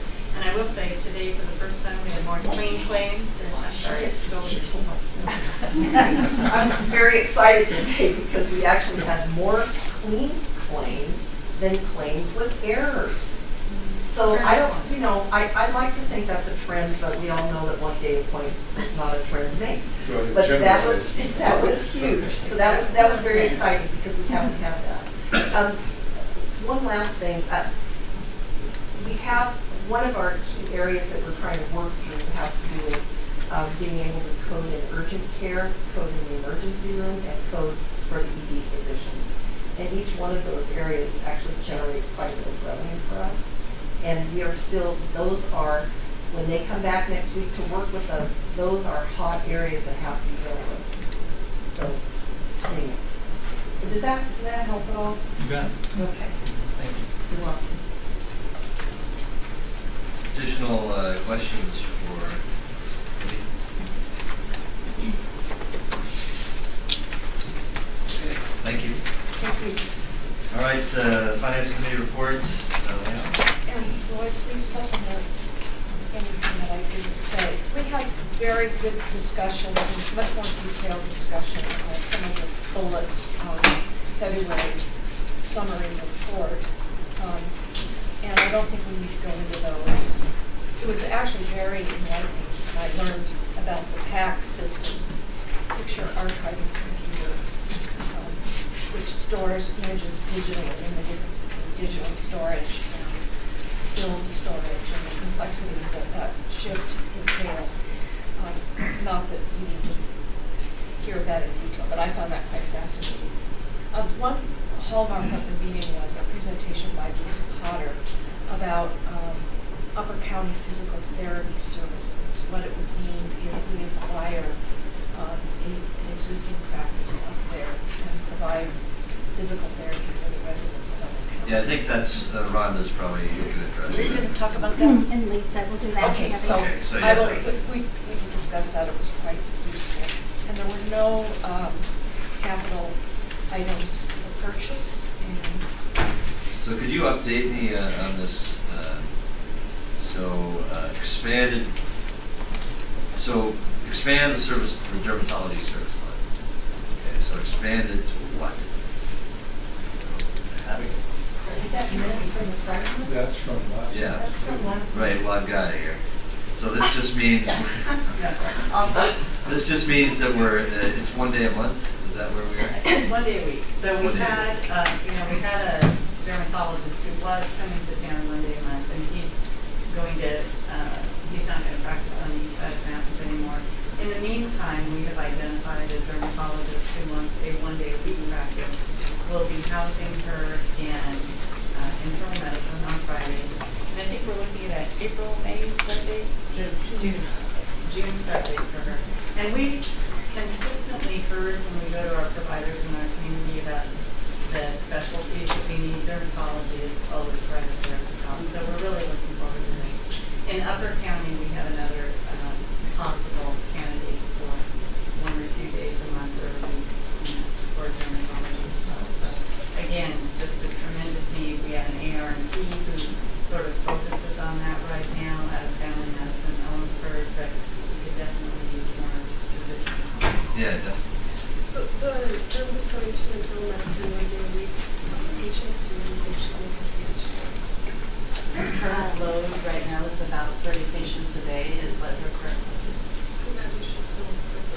Yeah. When did you build it? The break-even visit count is 12. To just offset the cost of bringing her on would just be 12, and she currently, in a saturated market with lots of competition, is seeing about 30 patients a day.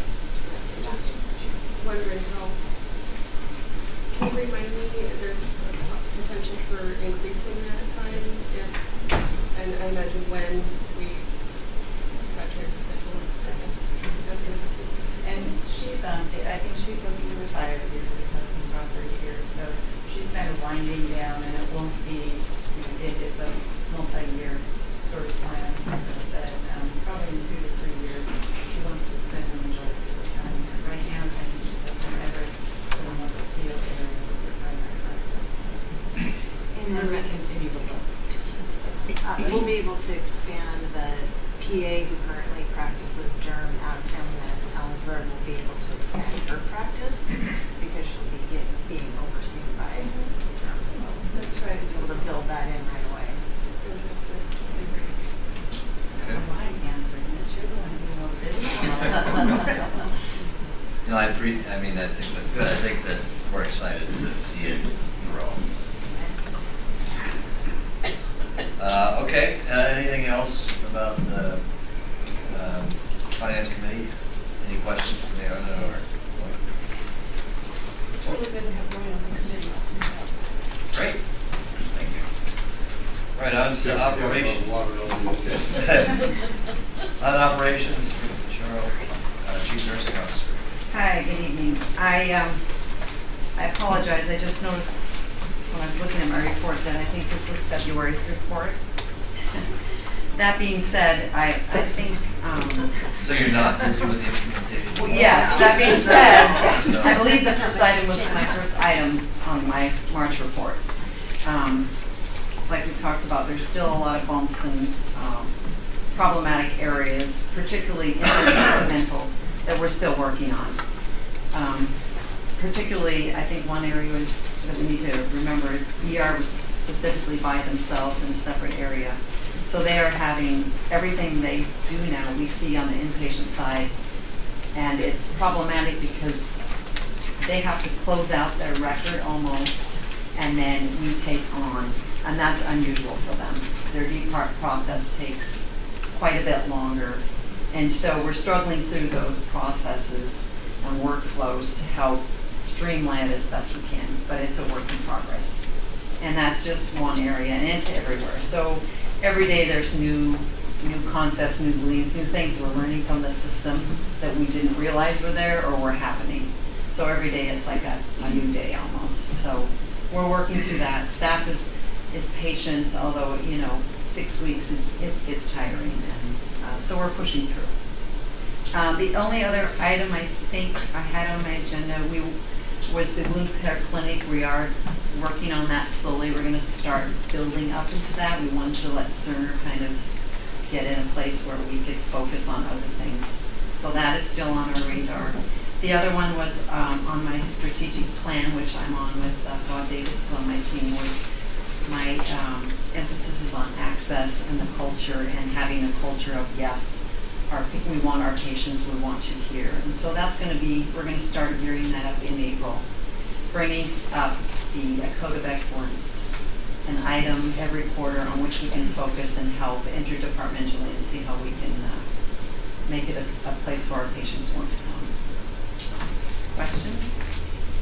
So has the, so I'm assuming emergency department has been busier as clinics are seeing less patients, so they're shuttling over. That is true. Yeah, and so they are probably struggling a little bit more trying to get that first month. I think this week and last week I've seen a little bit of breath come out of there. Yeah. That first month was tough because we can't manage the flow of patients in there. Right. And as the clinics couldn't see patients, and that was like all clinics because we are that hub for all the clinics. We did see an influx of patients. It's tough. Yeah. Other questions? Thank you. Okay, thank you. Next we're on the roll, Chief Ancillary Officer. Hello. So I guess I'll start with maybe my report and then let Lisa jump in with the pro forma. Would that be okay? Sure. All right. So I would like to just highlight what I have under home health and hospice. I really wanted to recognize the team over there that did some training with our volunteers, with Hospice Friends. And the volunteers just loved hearing the front-hand stories of the nurses and the staff that are working directly with our patients. So Linda Jacobs, Chad Barrett, Ryder DeFranco, and Matt Canatoni, they assisted in the training, which was a 2-day, all-day training. So off and on, they came in to speak to them about how they take care of hospice patients, and it was very well received. And we were able to train 6 volunteers. 4 of those are in Everett County, so we were really pleased to get some Everett County volunteers as well. For cardiopulmonary, we do have tentative dates now set aside for our Teamsters contract negotiations, so we're really looking forward to that. And in addition, Teamsters has already given us a draft of what they would like their opening contract to look like. So we're in the process of working with our attorney to formalize our response. And then under diagnostic services, I think that for several times, PACS, radiology, and how things have not been going well, and that continues to be true today. We've escalated things up very high with MedQ and PACS, and I actually had a phone call with GE today to say, what do we need to do here? Do we need to have an IT assessment? Is our IT infrastructure inadequate to be able to support this product? Do we need to just take it out completely and go with something else? What are our options that we need to do? So I think that we're pretty serious that we have to get this workable, and we have to get it workable now. And they are listening and being responsive to that, and they were agreeable to helping us with that as well. So I am happy about that. I just don't know what the solution is. So we'll be working on that diligently. But to be clear, we are prepared to be solid GE PACS if they don't have this sort of thing. So I think we've pushed everybody, the RADs, the staff, everyone is, it's exhausting. So, and we are not being adequate. Any other questions for me about my report? No, it's kind of a little bit mind-boggling as far as, GE is huge. They've obviously run into Cerner before. Cerner's huge. That this cannot be a unique situation to us. I know, and they do work very well in other hospitals with both MedQ and GE PACS and Cerner. So that's why I'm even wondering, is it our infrastructure, and how do we determine whether or not what our setup isn't working well with them? We've just got to look at all angles of it. And if it comes down to deinstalling and going with something else, then that's what we have to do to make it workable. But I I don't want to deinstall and have it be the same thing again with another product because it's actually all along been our infrastructure. So we're trying to tease that out. But it's not pleasant for anyone. And Buck, I did happen to think maybe why some of our AR days might be up for home health and hospice. And there's a quarterly report that I have to sign. And I signed it in January, but then I got notification that they hadn't received it. So we sent it again. And then I found out that they had denied it because I put fourth quarter 2017 instead of December 31st, 2017. So I had to re-sign again in March. Was this Medicare? Yeah, it was Medicare. So that may be why things are a little high. Yeah. Thanks. Yeah, took me minutes to think about that. Lisa, you want to talk about physical therapy? Yes. Okay, I'll hand out first.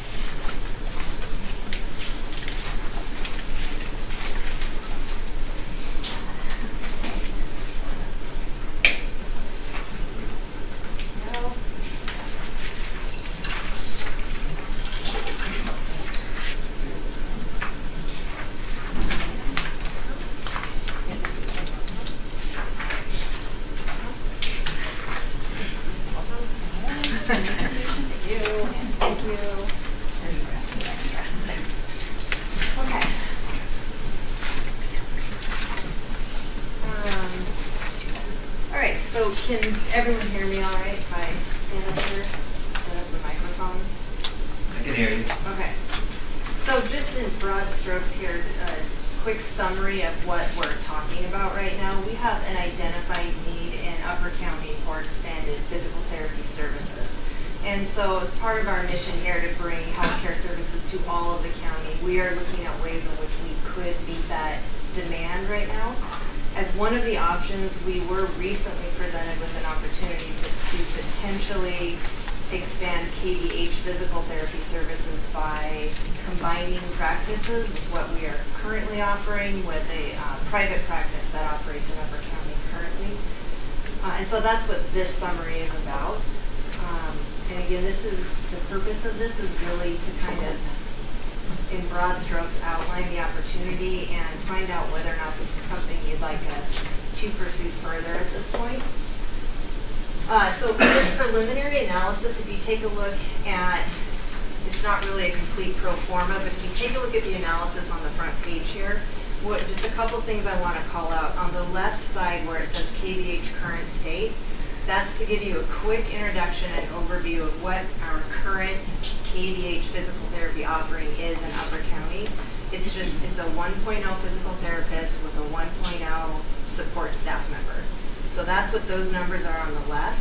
On the right is a snapshot of what the potential opportunity, so the business looks like that we're looking at. So it's a discrete opportunity. We did not combine numbers on the right with our current KVH physical therapy offering, if that makes sense. So the numbers on the right are an overview of the practice we're looking at sort of within the KVH model. So what the numbers are reflected in what our KVH benefits would be, KVH salary ranges, other costs associated with if we were to run that practice. But the numbers, the revenue, all of that comes from what that business is currently doing. So when you look at the numbers, that's what you'll be seeing in this particular initial analysis. Some additional factors to consider when you're looking at these numbers is that our KVH physical therapist currently practices out of our Cleon Family Medicine Clinic in 565 square feet of space. So when you're looking at the numbers for the KVH current state, that little grayed out section there, I wanted to highlight that we're not building into this initial analysis the building, lease, and utilities. So there's some additional expense there that we did not account for simply because it's so embedded within the Cleon family practice that was a little hard to do. But that space would be vacated in this opportunity, opening it up for potentially access to other services and things that could be necessary or needed in Upper County and revenue producing potentially. Also, the current KVH physical therapist is at approximately, by his own estimation, about at 67% capacity. So there is growth and opportunity just within his practice as well that I wanted to put out there and call out. Years 2 and 3 on the right-hand side, looking at the discrete opportunity, they include an addition of an annual $50,000 retention compensation for the director of that private practice. So when you're looking at the net operating income for just the physical therapy practice itself, you can know in years 2 and 3 that $50,000 of that number would be a temporary $50,000.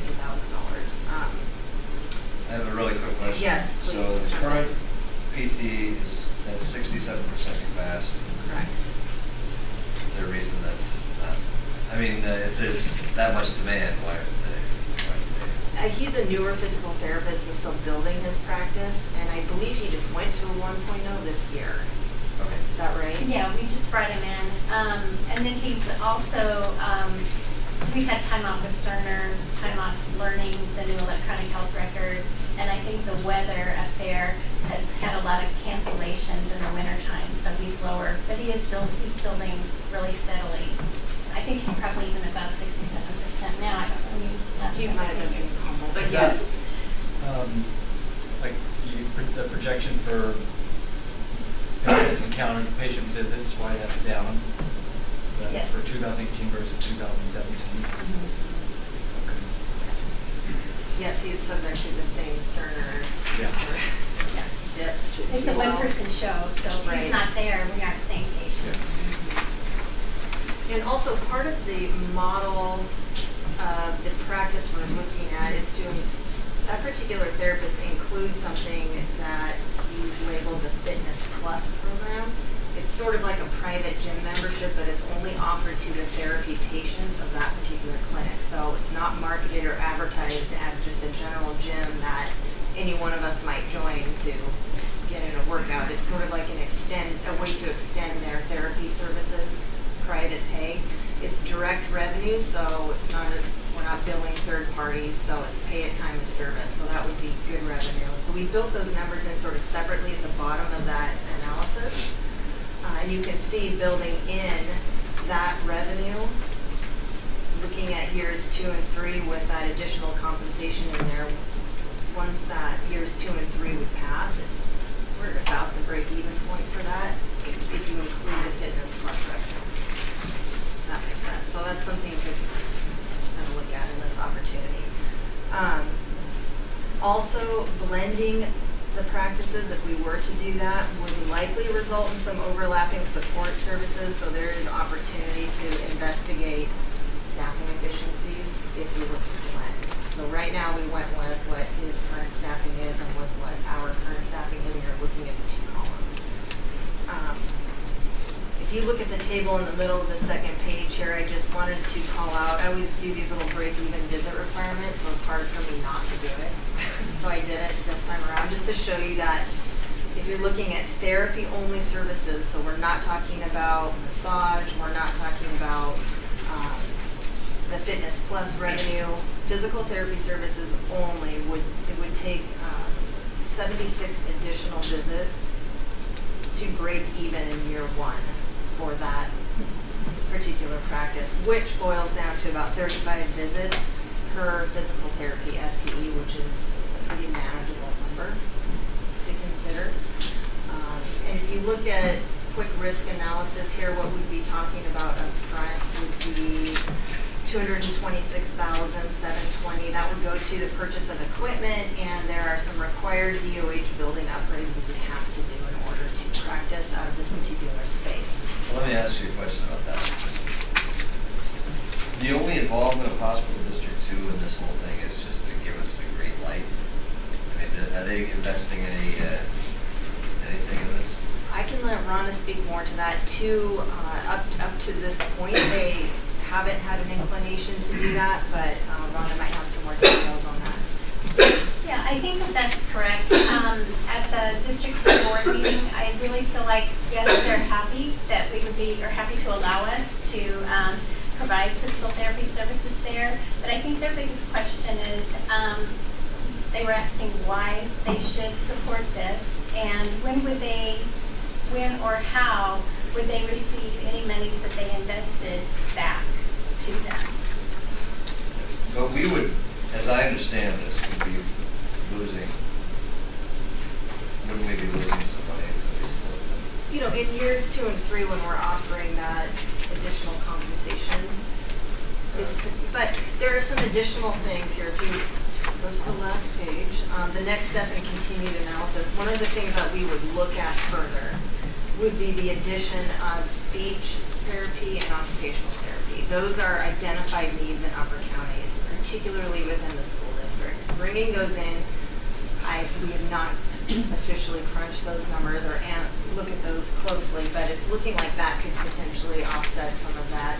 It's hard to say without further analysis, though, to be honest. Yeah, I mean, what we want to do is offer this needed service in Upper County and take a loss, at least for some period of time. Yeah. Sort of asking when they're going to get their money back. I mean, anyway. So, you know, I don't know if there's an opportunity where they could subsidize it for the first 2 years, and then if we did become more profitable, is it an opportunity then at that time where we would say we would pay you $25,000 a year until you had recouped your losses? We haven't had those kinds of discussions with them, and I don't know if it's something that District 1 is open to and District 2 would be open to, but maybe a dialogue between the commissioners of each hospital district would be a good thing. Yeah, it just, Board to board. Board to it board. just it seems strange that we would take a loss, at least for a little bit, so that we can provide this needed service in Upper County. With their patients. Anyway. So can I would appreciate that. In the strategic planning process that District 1 went through, we identified District 2 as a strategic partner. Getting the boards aligned about what District 2 and District 1's vision about what that means would be very helpful for the staff that's serving up in District 2. So if that's, you know, we can continue to refine these numbers. Just so you know, I'm spending a little money out of operating budgets to keep the DOH process going and working with an architect, but I think all of us who work with District 2 would really appreciate that discussion on the boards. Yeah, I mean, because strategic partner at this point seems to be them saying, go ahead and spend your money. I mean, that's not strategic partnership. I think this is correct, that one of the reservations they had about this was putting money into a building they didn't own because we would be losing the building owned by the city. Well, we could put the money into the building and they can pay for something else. Yeah, I mean, no disagreement there. Doesn't matter to me where it goes. But anyway. It's hard to fathom why they don't see this as a joint benefit. Well, it may be good for the board members to talk to each other. Anyway, I mean, I'm very supportive of the idea. I mean, access is one of the things we value, but I saw their strategic plan. I think they value access too. A little bit there somewhere. Yes, it is. And exploring new services. So I just think it would be a very helpful conversation. I think that's Bob and Laura, our district. Erica. I think so, like, are you talking about that next month? That would, yeah, like I said, we can keep this going for a while, and Hartvig and Floyd are still the other key contacts, and we can work on putting that meetings together. And I don't think staff being there would be necessarily helpful. I think this is a governance conversation. Are you thinking full board or just the 2 representatives? 2 and 2. Conversation. Yeah. That'd be great. That's great. That would be really helpful, I think, for us to really have direction from both hospital districts at the same time so that we know where to focus our efforts. Okay. Any questions for Lisa? Is this something then that you need maybe not, I don't know if you need the official vote, but just the general consensus support for this? Is that the end? Support to continue refining. That's great. So first of all, any questions about this document? I like the break-even point. down to the visits. Yeah, it's good.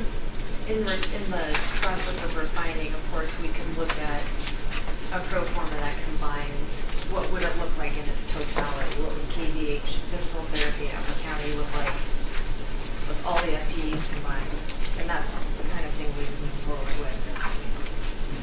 That was the direction, that makes sense. So are there any additional questions for her before we sort of get a sense of the committee? We don't need a vote, we just need. No, not a vote, but I just want to make sure. So we're generally, am I right in thinking that as a board, given our commitment to access and expanding services, that we're generally supportive of moving forward and continuing to plan in this direction? Is that? Well, I think it'd really be helpful to get a sense of District 2's perspective on this matter. Are we going to be going it on our own? Or is there a way in which to truly have a partnership with that venture? That's something we can.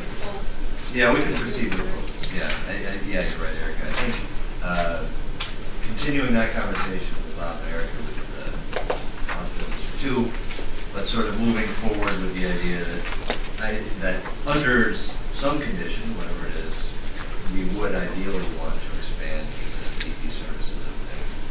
I would sort of view this as a starting point, but I don't know how many different scenarios one can come up with to determine a build out of this activity without knowing, do we have a partnership?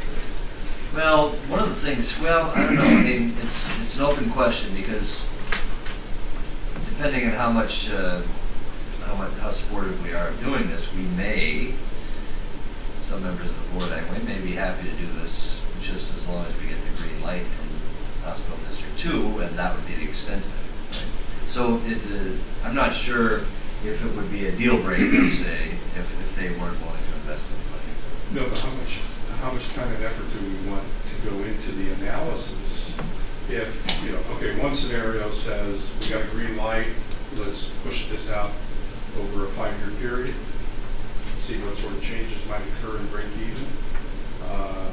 Another option would be if they're not willing to put in for covering some of the expenses, and we've got to bear the burden for the building, then what services would they be perhaps willing to cover as we build this out? I see your point. I think that just directs us to meet with them sooner rather than later. And just figure out how to Yeah, at this point, and correct me if I'm wrong, we don't want to kill this moving forward. I mean, we're not actually making any big decisions or any huge investments, but it's just a question of whether we want to continue exploring this and kind of moving in that direction.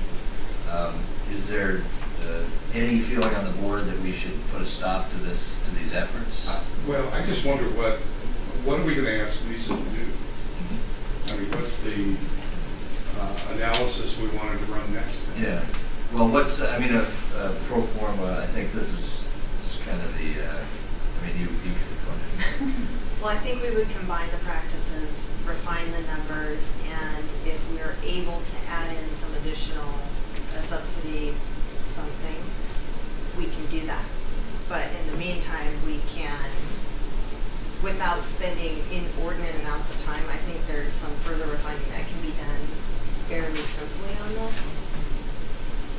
Okay. Is that sort of? Yeah, that's right. I mean, I think laying it out as far as like, this is where we are now, this is where we'd like to be, and make it really simple, right? What combining is, where the break-even point is, what's the risk. I mean, I think this is great. But to allow us to be able to present that to them, saying, hey, we partner up with this, what are some points that we can really team up better and share the burden, the risk, especially the first 3 years. You got to know if it's going to make it or break it, right? So we'll know by year 3 if this is really going to take off and we're going to be able to fulfill a need versus making people drive all the way down here or wait too long for appointments. Especially the older age group, where they don't really want to drive. In the wintertime, it's too risky to do it. So And we do know that we have that weight. We also know that therapy was the #1 referral that was coming out of Swedish primary care.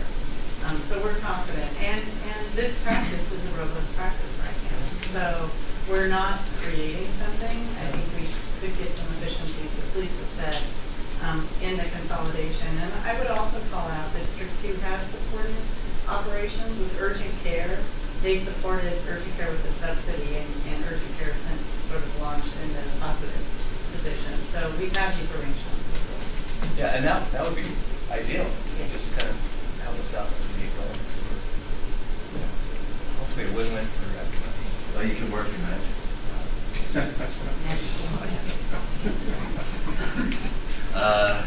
Okay, so board, I think we're all right with Bob and Erica meeting with representatives from Hospital District 2. We're all right sort of refining some numbers and sort of thinking maybe more specificity about what this would look like by practice. But we're not at this point making any kind of big decisions about giant investments or things. We're all right just at this point not killing this, but moving forward. Does that sound okay? Yeah. Okay, great. All right, thank you. And thank you, Rhonda. Any last questions for Rhonda? All right, thank you. All right, Carrie Barr, Chief Clinic Operations. Yes. So I have submitted my report. I'll take any questions on that. And I only have one ad. So the ad I have, we have Dr. Merrill Steskel. He actually wanted me to present to the board tonight, but there is a presentation he's provided this evening at Hal Holmes, the shingles vaccine. There will be a rinse and repeat of that presentation next Tuesday. And he said that if you show up and you don't learn something, he will buy you beer or wine. That was his bribe. It will be held at the downtown B&M at 7 p.m. next Tuesday. Which is the downtown D&M? That's the new Third fourth, the old Monday store. Oh, is it the old shoe store? Okay, so I can't keep them. Okay, so next Tuesday at 7? At 7 p.m. That's downtown B&M. Go get shingles. Shingles vaccine. So he's going to talk about, there's a new shingles vaccine, and he's going to talk about that versus the old one. Correct. Talk to the people in the bar. Well, they serve beer and wine there at the downtown B&M. They also have tea and coffee. And tea and coffee. I'm sure you'd be happy to. I mean, you just got to speak to the customers. Only if you don't learn something. That is something. Apparently, it's a part of an educational series that CWU, I think, hosts. Okay. You said something about rinse and repeat? Oh, it's It's just expressions. Yeah, it's just an expression. I've never heard that before, but I get It's like conditioner. It's like conditioner. You gotta rinse and repeat. Okay, got it. Sorry. So I just wanted to, I just had a general question about the workplace health. Yes. How is demand? How are we doing on that? So workplace health, it's picking up. You can see that we still are out there knocking on doors, talking to people. Michelle has, you'll see in her report, blasting that will happen on roadsides. I saw the numbers in the financial report. I've got an email of a picture, but I don't want to spoil it, but I got an email of a picture from Michelle. Yes. So this, so in February, the total revenue was 49,000. Is that right? Are you looking at the accounts receivable? Oh yeah, sorry. Yeah. Whoops. So I'm just trying to figure out. Yeah, I was looking at it. I don't know if you have to figure. So I just wanted to know how it is. I mean, how's the demand? Well, and that's why we're focusing here on this. We know that we have an access issue in our family health care clinics, and we need to open that relief valve with those claims, knowing that those L&I claims can, in L&I they actually call them transfers.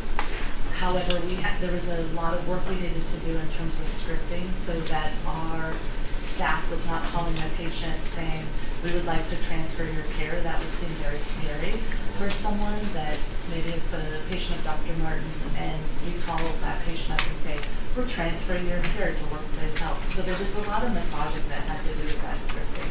And knowing that we have those 700 patients with L&I claims. And as you know, an L&I claim can take a lot of time and attention, and we're making sure to move that work to the specialty that is best suited to handle it. Okay.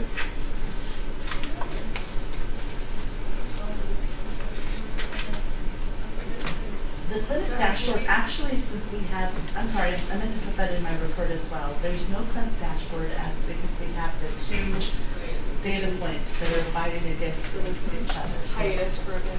just till next month. We're hoping to have that figured out and get that. So I don't think, from my perspective, I don't think Workplace Health is ramping up as quickly as we hope. Part of it, I think that capturing the contracts out there, we've been successful at. It is tying these patients out of our primary care clinics, ours and the community's primary care clinics, into this setting. And again, we've talked about this, that it achieves two things. It's better care in Workplace Health, but it creates access in our primary care clinics. So we continue to work on that. The other thing I would remind you is we had identified that we needed a 0.2 FTE of a physician in that service. We have a 1.0. So this is also the physician that will be moving over to pilot at CWU. So he'll be splitting his time here. So it's not going to match up with the performance, at least initially. Okay. Lisa, anything else? I keep speaking for you.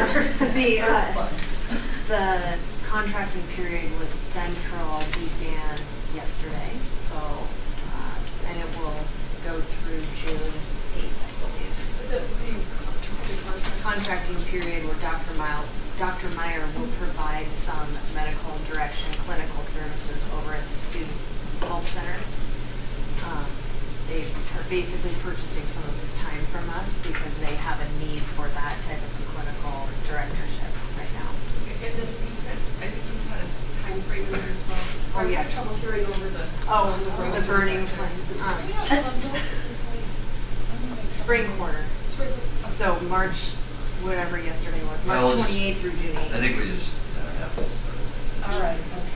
Go ahead, sorry, go ahead. No, it's okay. It's a spring quarter, the contracting period is for spring quarter, so it's March 28th through June 8th. Okay.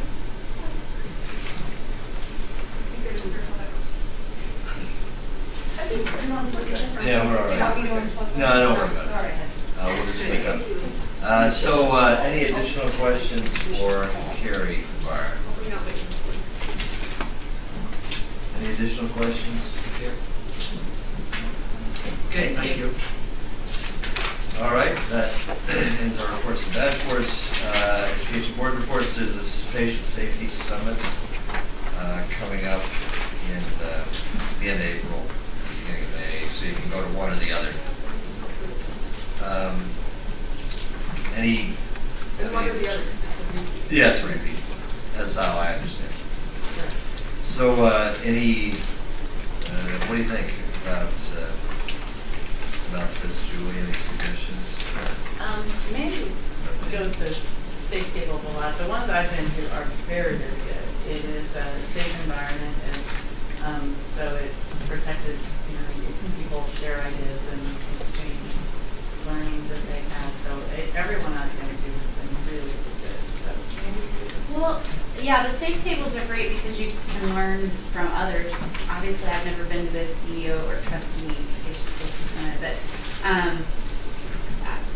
I like, they bring in great speakers, national speakers usually on whatever topic they're talking about, and it's nice to be able to speak freely among your colleagues and network some too. Do you think it would be particularly interesting for people in the QI Council? I think so, or if you're interested in measures, quality measures too, the patient safety, I'm sure they'll talk about that. And there's a lot of changes going on nationally, even through MIPS and MACRA and meaningful use and CMS itself. So I don't know, it doesn't say what the topics are going to be discussing besides patient safety center, but So if anyone on the board is interested in going, then just get in touch with Frankie. their chief is the other thing. I've been to several of them, and I'd say they're uneven. Sometimes they're very repetitive. One thing, I appreciate the point about being able to discuss openly, but sometimes you sit at a table with people that don't know each other, and everybody just stares at each other. So sometimes it isn't, I don't know, I moved over, but not particularly.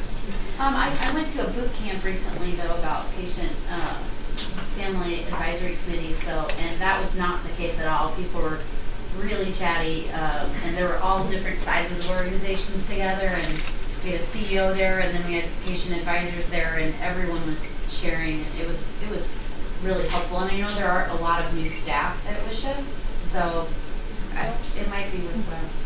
Okay. All right, so consider that. Fellow board members. I just wanted to, along the lines of continuing education, so I attended the Covaris presentation on difficult patients, which was actually very interesting. Were you there to play a difficult patient? I was interested in hearing what advice they had about problem patients and various ways to deal with them, and the presentation was very detailed. I had to leave after an hour. I don't know how long it went after. The provider, they stayed for about 15-20 minutes more just to answer some more specific questions they had related to. But it was valuable. I like that kind of thing. People who are professionals giving advice in that way. That's good. Where It was here. Oh, It was here on Thursday, 3/22. Oh, great. Whatever day that is. That was our risk management consultant from Covaris that came, Linda, helped coordinate that with them. Great. We also had a session for the managers and directors later that afternoon, and then went into Cleon the next morning, so those providers and staff had access to it. It's good. Yeah, it's great to have an educational opportunity. Great. Well, thanks for attending. No old business, no new business. We do have a community relations report. Michelle Will. Thanks for coming up here. Well, we wanted to make sure we were giving you meaningful information in the report. So we took a stab at a new format, just giving you an idea of what's been going on in the last month within our department, both internally and externally. And I really don't have anything to add other than what Erica said. You may have seen in your email today, our first billboard did go up. Yeah. It's just south on Canyon Road on the west side. Where all the truckers. Exactly. That's the idea. That one, actually, you might be surprised. That one, I believe they're saying it's around 5,000 to 6,000 impressions a day, which means how many sites. The one that's going up on Highway 281. Basically, it's the route between all the Wenatchee packing plants and I-90. So that's going to be the cut between Quincy and I-90. That's a little, just under 12,000 impressions a day. So that's going to go up in April. And again, that ties into the clinic's going to be looking to see, are there new patients coming in? So we did a 3-month contract, and we'll see whether those are things we want to continue. And I like the layout. At first, when I saw it, I was like, whoa, that's a lot of yellow. But it makes sense because that's the sort of feel, flavor that you get when you look at like the L&I boards and such. That's something relatable, I would think. So hopefully that's going to be eye-catching. That's the billboard, short, sweet, give them the quick information, catch their eye, and a contact. And I actually do like it a lot. Good. So basically, my question is back at you. First of all, thank you all for being there last night. That was very important, and I look forward to keep doing that event every year. But does this give you the information you're looking for? Yeah, I mean, I find it really helpful. All right. And I appreciate the regular emails too that you sending to us about what's going on. So. All right, thank you. Thanks. All right. So at this point, we'll convene into executive session. How long do you think we'll need? Just brief updates on some property and then briefly on risk, so I would say 20 minutes. Half an hour. Yeah, let's say half hour. All right, so let's take a 10-minute break until 7:30, and then we will go into closed session, executive session, from 7:30 to 8. Okay? And we'll go into executive session to discuss personnel real estate under RCW 4230110B and G. All right, thank you.